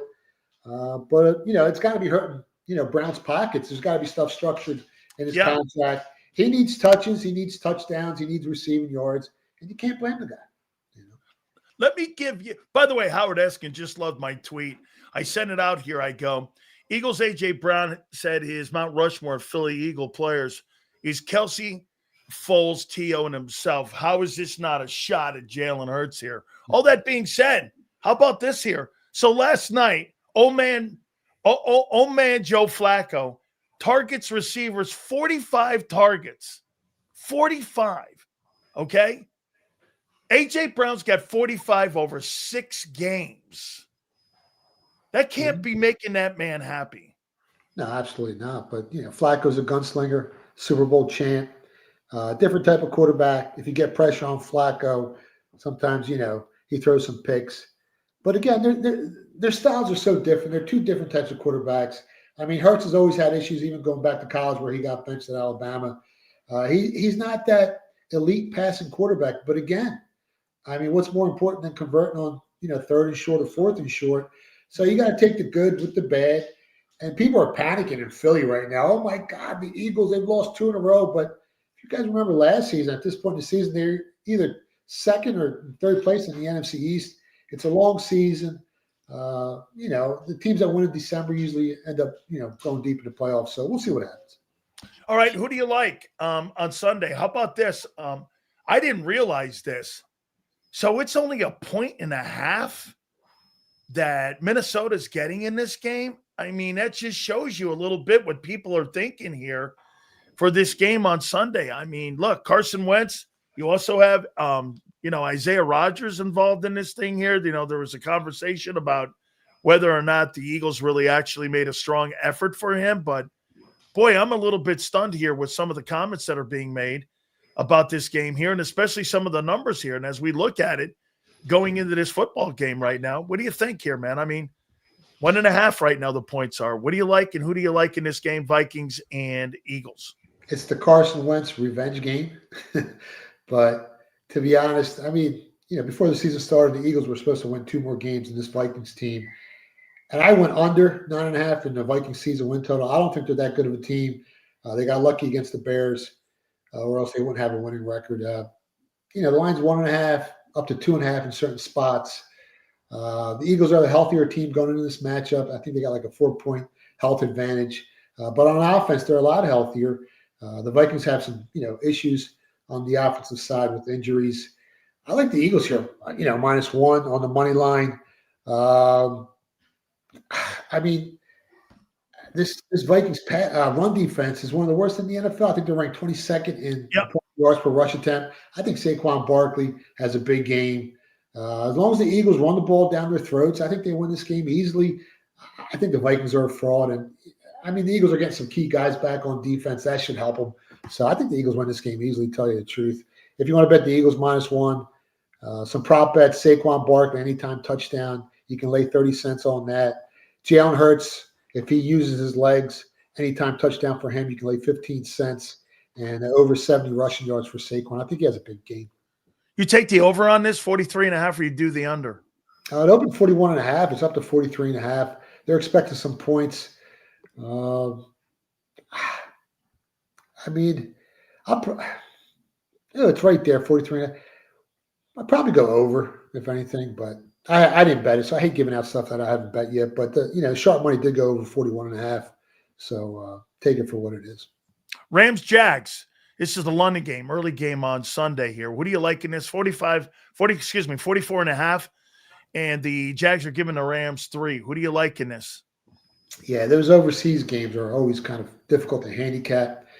Both teams, what are they? Both 4-2. They have identical records, but if the Rams didn't have those 2 brain cramps against the 49ers and the Eagles, the team could be 6-0. Right. They're probably one of the best teams in the NFC.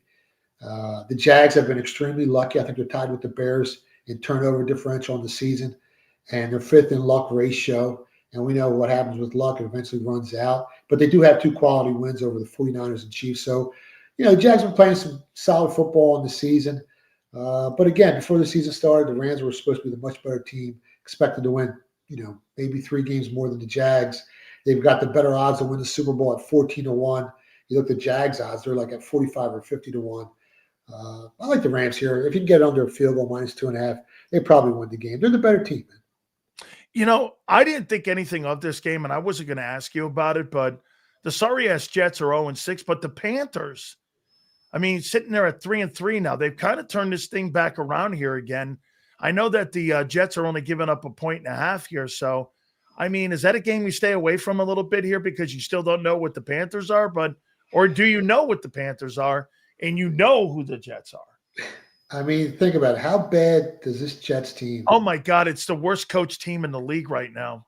And they're underdogs at home against the Panthers. Unbelievable. I mean, I guess I like the Panthers here. They're healthier going into this matchup. They've turned the ball over less. Their turnover differential is better than the Jets this season. They rank higher offensively in yards per play. They got the better run defense. And they're starting to gel. They've won 3 of their last 4 games. I didn't bet it yet, but probably Panthers on the money line is probably the right side. You probably end up winning some money. I'm not looking to invest in this Jets team. They're so bad. All right. You are always on the side of the underdog here because that's what you told me here. Chiefs and Raiders, 11.5. Do you take the Raiders here? It is at Arrowhead. This is always kind of a funny game. this Raiders and Chiefs series here. It's always kind of close.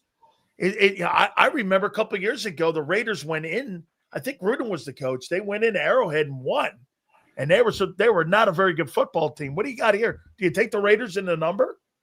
It's a division game. These two teams know each other like the back of their hand. The line's been bouncing anywhere from 11.5 to 13 all week. I think it's 11 back to 11.5 or 12. I've seen some 12.5s out in the market. It's a big number. It's a big price for a team like the Chiefs. I mean, their defense ranks 26th or 27th in opponent yards per play. And over recent play, over the last 3 games, they've given up a half yard more per play. So their defense is struggling a little bit, but their offense looks like it's starting to gel. I'd probably, I don't know about taking the rate. I'd usually take the dog here, but they've struggled. A lot of turnovers on the season. They ranked 24th offensively in yards per play, so their offense has struggled as well. And they're dealing with some injuries. I mean, their health score on their offense is 10 points lower than the Chiefs, so they're a little banged up offensively. And don't forget, you're playing against the refs too every time you play the Chiefs. So, that's tough. I haven't bet the game yet. If it gets to 14, I might look to take the Raiders, but as of right now, it's a no bet for me. I'll spare you the 2, 1, and 5 Dolphin Browns and the Patriots and the Titans here. By the way, wait. I'll ask you about the Patriots. So the Patriots are they're giving 7 to the Titans here, and it's Vrabel going home to Nashville here. And if the Patriots win this game, they're 5-2, and they're leading the AFC East. I mean, everybody was just assuming that this thing would be over by Halloween, that the Bills would win that division. Now they got a division win also against Buffalo. Are you buying the Patriots? Yeah, they're a strong team. I didn't think they'd be in first place at this point in the season, especially I think they started off 0-1, right? They lost the Raiders first week of the season, and they've won 3 in a row. They've covered the spread 3 times in a row. Could be a little bit of a letdown spot on the road against a really bad Tennessee team. Last time I checked the bet splits, like 80% of the action's on the Patriots. So I really never want to be on the public side either. But it is, Mike Vrabel, it's his revenge game, I guess, if you want to call it. He might look to crush this team if he can. He might not take his foot off the pedal. Contrarian, thinking Tennessee +7 might be the right side, but they got the worst offense in the league and a defense that ranks near the bottom of the NFL in almost every category. And at home, they've played even worse than they've played on the road. I think they've lost by an average of like 14 points per game at home. Terrible. Yeah, the right side's probably Tennessee, but I'm not looking to go against this Patriots team, especially with Mike Vrabel. And he might have revenge on his mind for getting fired down there. So. I agree. I think they put a 50 burger on them in this one here. Soldier Field. This Saints team's kind of funny to watch. You watch them, they're in pretty much every game. Yeah. They're in every game. Bears are giving 4.5 to the Saints at Soldier Field.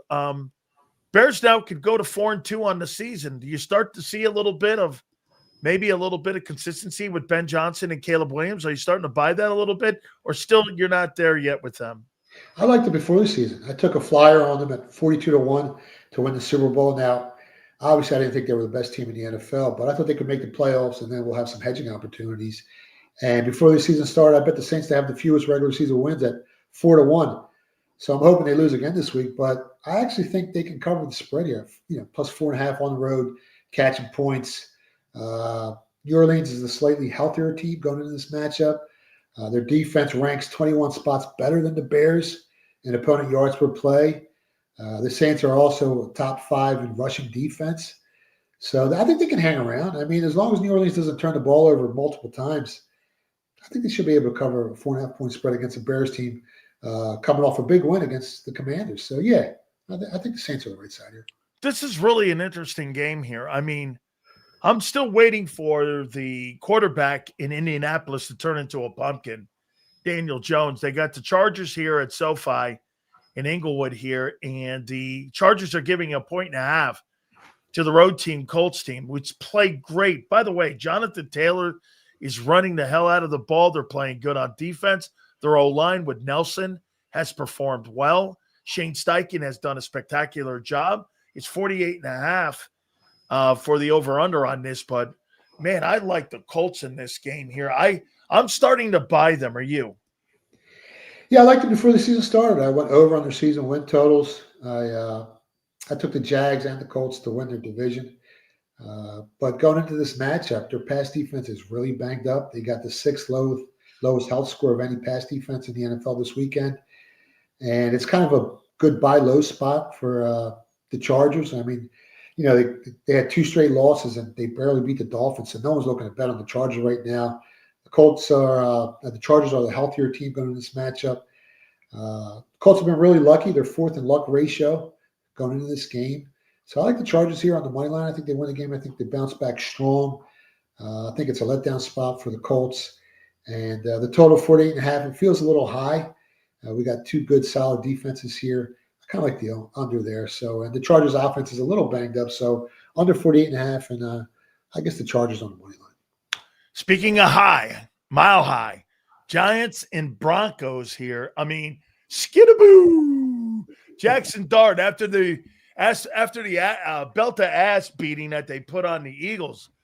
You think there's something there, or do you think that was just a one-off? And because I look at them and I see their roster, I still see a 6-win team. I mean, I don't know. I mean, I don't really see. Or do you think maybe they got some juice here a little bit? Boy, Jackson Dart looked awful good last week against the Eagles here. What do you like in this one here? Broncos, obviously, 2 teams that have beaten the Eagles playing against one another here.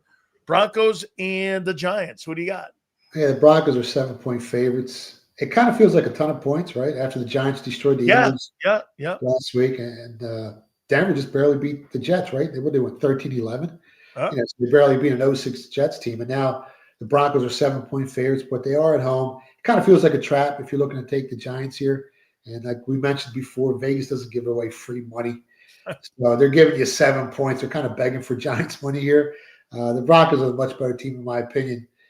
Before the season started, they're supposed to win 4 more games than the Giants. And like you said, the regular season win total posted by Vegas was 5.5 wins for the Giants. So are they a little better than, with Dart in there? I think so. They got a little momentum, but it's definitely a letdown spot for the Giants here. They got to go to mile high. That's a big home field advantage still in the NFL for the Broncos. Broncos have one of the strongest home field advantages in the league. So if anything, if you want to take some insurance, you can take the Broncos in a 7-point teaser, tease them down just to win the game at a pick 'em, and maybe tie them in with the Packers or Patriots just to win as well. So it's probably the safer way to bet the game. Of course, you've got Redskins and Cowboys. We don't go Commanders. So we got Redskins and Cowboys here in Arlington. And the Cowboys, I believe, are giving 1.5 to the Commanders. And they come into this game, and both teams, one's 3-3. The Commanders put the ball on the ground. Jaden Daniels, 3:05 left in the game, and you put the ball on the ground. Bears end up going on to win that game. And the Cowboys are getting CeeDee Lamb back. It's 54.5 points. Holy cow, 54.5. That's a big number. What do you like here? They might score 100 points. You got the 2 of the best offenses in the league. You got 2 of the worst defenses in the league. Both teams are coming off losses. Cowboys are at home. CeeDee's back. Back. I kind of like the Cowboys here. I mean, other than their blowout loss to the Bears, where they turned the ball over 4 times, they've been really competitive in each and every game. I kind of like the Cowboys here. Their pass defense is healthier, even though both pass defenses stink. They got 2 of the worst pass defenses in the league, Commanders and the Redskins and the Cowboys. So I guess Cowboys on the money line, -1 is still out there, and over 54.5 probably wins you some money. Falcons and 49ers, and the reason I'm bringing this up, I'll tell you what, if you look at the Falcons here with Michael Penix, Bijan Robinson, Drake London, and you add Kyle Pitts to that, and their defense, their pass rush, I think Raheem Morris has done a really nice job at making them better. I mean, they're sitting at 3-3 right now. And if you look at everybody really in the NFC South, that's no longer the shittiest division in football. Carolina Panthers are better. The Bucs are sitting at 5-1. I mean, I think Atlanta is getting better. And you're turning around with this 49er team at 4-2. They're banged up. And that line right there, the Niners are 1.5 they're giving to the Falcons here, and it's 47 over under. Boy, man, I like the Falcons in this game here because I think the 49ers are banged. That's a banged up football team right now. Yeah, they're really banged up. I like the Falcons here +2 as well. You can find anywhere from 1.5 to 2. Take the 2 points. And, another issue the 49ers have this season is they're turning the ball over. They're ranked 29th in turnover differential, while the Falcons, I think they're top 10 in that category. Atlanta also ranks top 10 in offense and defense. Their pass defense is ranked 3rd in the NFL. They're top 10 in sack pressure rate and total sacks on the season. You got to give Shanahan a lot of credit here. He's been doing it with magic. I mean, they got a negative 3-point differential and they're in first place. And they've been really lucky. I mean, they're ranked, I think, 2nd in the league in luck ratio. But like we said, eventually the luck rounds out. I like the Falcons here +2. I mean, honestly, I think they win the game outright. I don't even think you need the points. Yeah. I like the Falcons to win this game. I think Bijan Robinson right now is the best back in football.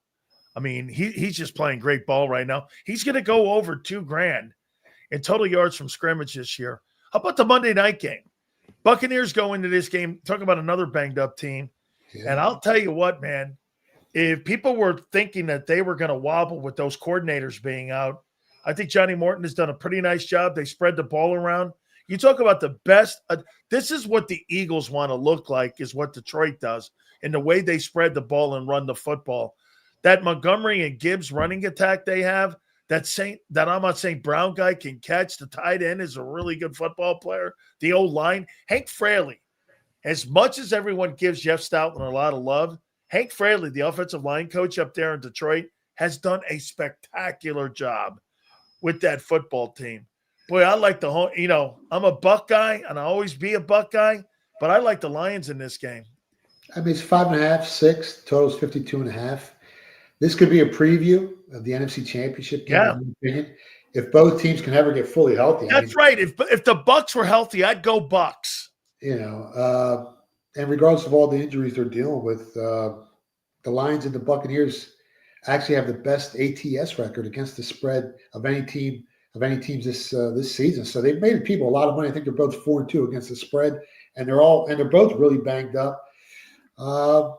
It's kind of hard to bet against either one of these teams, but they're playing each other. Baker Mayfield is playing out of his mind right now. I think he has the second best odds to win the MVP, just behind Mahomes at 3-1. This Lions team has the best point differential in the NFC, so it's hard picking a side here, but you are getting 5.5 or 6 points. I'm kind of leaning towards Tampa Bay +6 and the over 52.5. It kind of feels like a coin flip. Like whoever has the ball last probably wins the game. Yep. And the Lions, pass defense is still really banged up.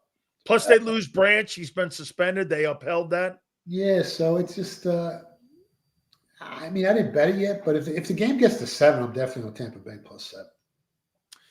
Now the most important game of the entire conversation here. Tonight, my Hurricanes versus Louisville. Who do you like in this game? Do you take Louisville in the points in this bad puppy? Or do you think the Hurricanes win this thing outright here? I mean, I took Louisville +14. I know that's something you don't want to hear, but I think Miami still wins the game. The total went from 53.5 down to 50. It's down to 49. You got two teams with good defenses. And when you're handicapping this game, you got to respect the fact that, the Hurricanes have the 3rd best odds to win the national championship at like 8-1. They're only behind Ohio State and Alabama. But it's a lot of points, 14 points. And the Cardinals have a top 10 defense. They have one of the better defenses in college football, and they're ranked top 10 in turnover margin. So they're stingy with the football.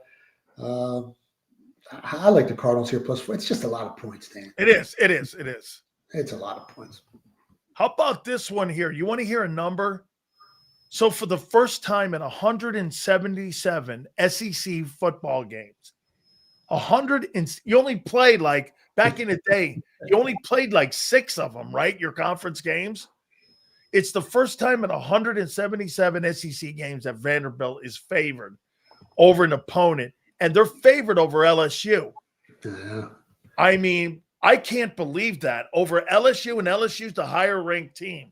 Yeah. What do you see in this one here, man? It's a crazy line.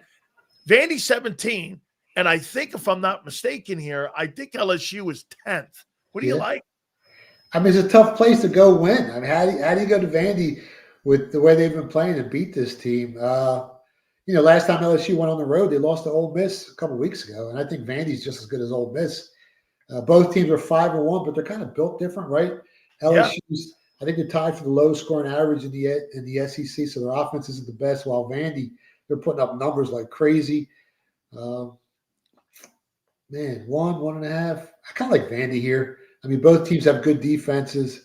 I just don't think LSU can keep up. If Vandy starts putting points on the board, I don't think that LSU offense can keep up. I mean, the Tigers, I think they rank outside the top 100 in points per game, while Vandy ranks 4th. So if Vandy's defense holds here, I think they might win this game by at least a touchdown. Absolutely. I'm with you. I'm taking Vanderbilt over LSU in this game. Hey, this is another good one. I mean, it's a pretty good weekend of college football. Number 5, Ole Miss, between the hedges in Sanford, Georgia, to take on those Bulldogs. Georgia's number 9, and Ole Miss is number 5 going into this ball game. It's 7.5. I think, if I'm not mistaken, Georgia's giving Ole Miss. Is that right? Yeah, anywhere Ole Miss is that much of an underdog in this game? Yeah, anywhere from 7 to 7.5. The total went, I think, from 54 up to 56.5. So there's some sharp money expecting a lot of points here. What scares me, if you're looking to bet Ole Miss, is 80% of the action, the public action so far, is on Mississippi. And that makes you pause and reflect. And if everyone's betting one side here, it's kind of scary. I never want to be on that side, on the public side. Kind of feels like a trap. If you're looking to bet the higher ranked, undefeated Ole Miss team and you're getting 7 points and you're catching 7 points, it just seems like the odds makers are giving you a ton of points here. And I'm not trying to fall in that trap. I mean, Ole Miss has also had an issue, with the football this season. I mean, they ranked outside the top 100 in a turnover margin. So if you see this team turn the ball over once or twice, that could be a wrap here. I think Georgia covers the spread. Lay the 7 points. They're the better team. It just seems like Vegas is making it too easy for you to take Ole Miss here. 2 last ones here, and I think they're 2 pretty good ones. Number 11, Tennessee at Alabama, Bryant-Denny Stadium. Alabama is giving, from what I'm seeing here, giving Tennessee and the Vols 7.5, 60.5. Boy, we're expecting a lot of points to be thrown up in this game. We're in the 30s here with that kind of score. So how do you see this one here? Guys, would be a pretty good. I'll tell you what, if Bama beats Tennessee here, they're moving back up the top 5 right now. They're going to be in that conversation for the SEC championship here. Well, they got the second best odds to win the national championship behind Ohio State. So wow. I talked about 3 weeks ago. I said they're going to start gelling soon. When they do, watch out. Line's 8.5, so basically tells you Alabama's got to win by double digits, by 10 points to cover the spread. Both offenses can put up a lot of points quickly, but Tennessee's defense is one of the worst in college football. I'm not looking to back Tennessee here. It's a lot of points, but at 8.5, I kind of lean towards Alabama only because their defense is just so much better than Tennessee's. Man, that FSU loss at the beginning of the year is absolutely just a blip on the screen there, because they look like the best team in the SEC right now. I mean, they've really rebounded. Ken DeBoer's done a really nice job. I thought that guy was going to be on a respirator after that FSU game, but he's doing it, man. I don't believe USC. And Notre Dame, it's in South Bend. Southern Cal, the quarterback looks pretty good, and they played some defense last week, and they won they won an important game. They beat Michigan and had an old school Rose Bowl feel to it. Are you buying USC in this game? I mean, 9.5 points that Notre Dame is giving Southern Cal here. Boy, that's a lot. Or is it more? Maybe it's more than that. How do you see that one? I like Notre Dame before the season started. I nibbled on them to win the national championship. I think their defense is that good. Now, they've got a couple losses on the season, but, again, Vegas doesn't give out free money. I think Notre Dame's just a much better team, stronger team. They played the more efficient football in the season. I haven't done enough research on the game yet. Seems like a big number, but it's a big number for a reason. I kind of lean towards Notre Dame a little bit. All right, man. How's the book tour going? Doing great. October 27th. We're at Rowan College between 1 and 4 p.m. I think it's a Monday. And we're working on, a bunch of stuff, TV series, movie deal. We're grinding away. Book sales, over 12,000 copies have been sold since May 1st. I want to thank each and every one of you guys who bought the book, man. Love you guys. People are calling me a best-selling author now, which I never thought I'd ever be. 5 years ago, I couldn't write a paragraph. I never went to high school, and now I'm writing a best-selling book. So it's kind of cool. It's kind of surreal. I got to pinch myself every once in a while. Things are moving really fast, and having a good time. That's all. Man. Congratulations, man. Thank you so much. I mean, absolutely. You're sitting in a sweat box in Yuma, Arizona. Now you're a best-selling author. Who would have thought that? I mean, you need to write a book just on that. Right? Tell the folks how they can find you, my friend. Yeah, you can find me on X at Philly Godfather. The website's thephillygodfather.com. And if you want to pick up a copy of the book, go to phillybook.com. I'll send you out a signed copy. It may take about 3 to 7 business days. If you want to go to Amazon, ship to order, you'll get it the next day, but it won't be signed. Hey, I'll catch you next week, my friend. Thank you. There you go. Keep punching away. That's my boy, Philly Godfather. We appreciate him. Got to make some money here too, folks. Morgan & Morgan, the #1 injury law firm in all of America for a reason. You know why? They win. They defend you and your family to the hilt. If you ever hurt at work, anywhere, make sure you contact my friends at Morgan & Morgan. Folks, this will be the easiest decision you make. This is a statement by John Morgan. It's a crusade that he's on to defend families across the country. Go to forthepeople.com/big sales or pound law 529. That's forthepeople.com/big sales or pound law 529. And do me a favor, you tell them Big Sales sent you. This is Eric. When he got injured in a car accident, he called Morgan & Morgan. He not only gets a lawyer, he gets trial lawyers like Sam and Jessica who are in it to win it. He gets his own investigators with briefcases, leather ones. And if you ever have questions, our customer service folks keep things rolling. Injured? We're your army. Morgan & Morgan, America's largest injury law firm. Ignite your nights with free live entertainment daily, only at Live Casino and Hotel Philadelphia's Center Bar. 7 days a week, enjoy some of the region's top party bands, performers, and DJs as they take the stage in the heart of the casino action.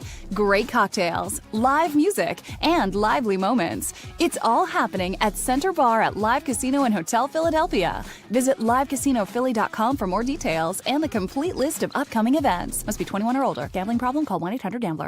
This is Eric. When he got injured in a car accident, he called Morgan & Morgan.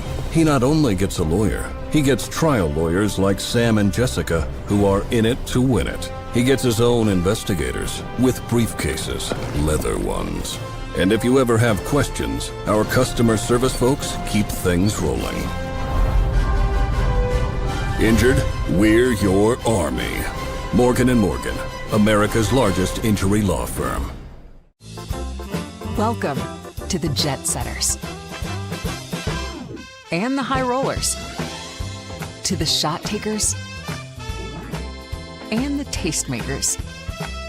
Welcome to the Viewfinders, the Thrill Seekers, and the Night Owls. Welcome to everything you could possibly want on one 5-mile island. Welcome to the Wildwoods. Book your stay today. In our hometown, we all look out for each other. We go the extra mile to lend a helping hand. We step up to keep our communities going strong. And at Independence Blue Cross, we're here to keep you going strong. We've been deeply rooted in our communities for more than 85 years. And that connection to members has earned us our spot as the #1 health insurer in the region. So while you look out for your neighbors, know IBX is always looking out for you.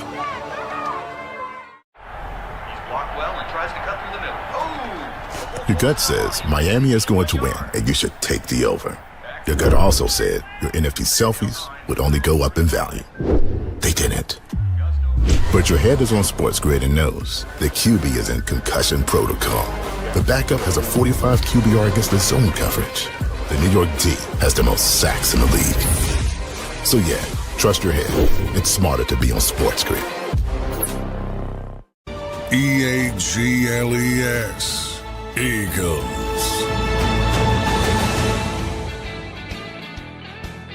I can't wait for Sunday's pre- and post-game show. Make sure you were with us. Hey, man, this thing is just so fun to cover. It really is. Guys, have a great football weekend. We will see you on Monday, some of you, going 2 to 6. But don't forget again on Sunday, the pre- and post-game show. It's an early game. Eagles and Vikings. Joe, thank you. Big Z, thank you. We will see you on the flip side.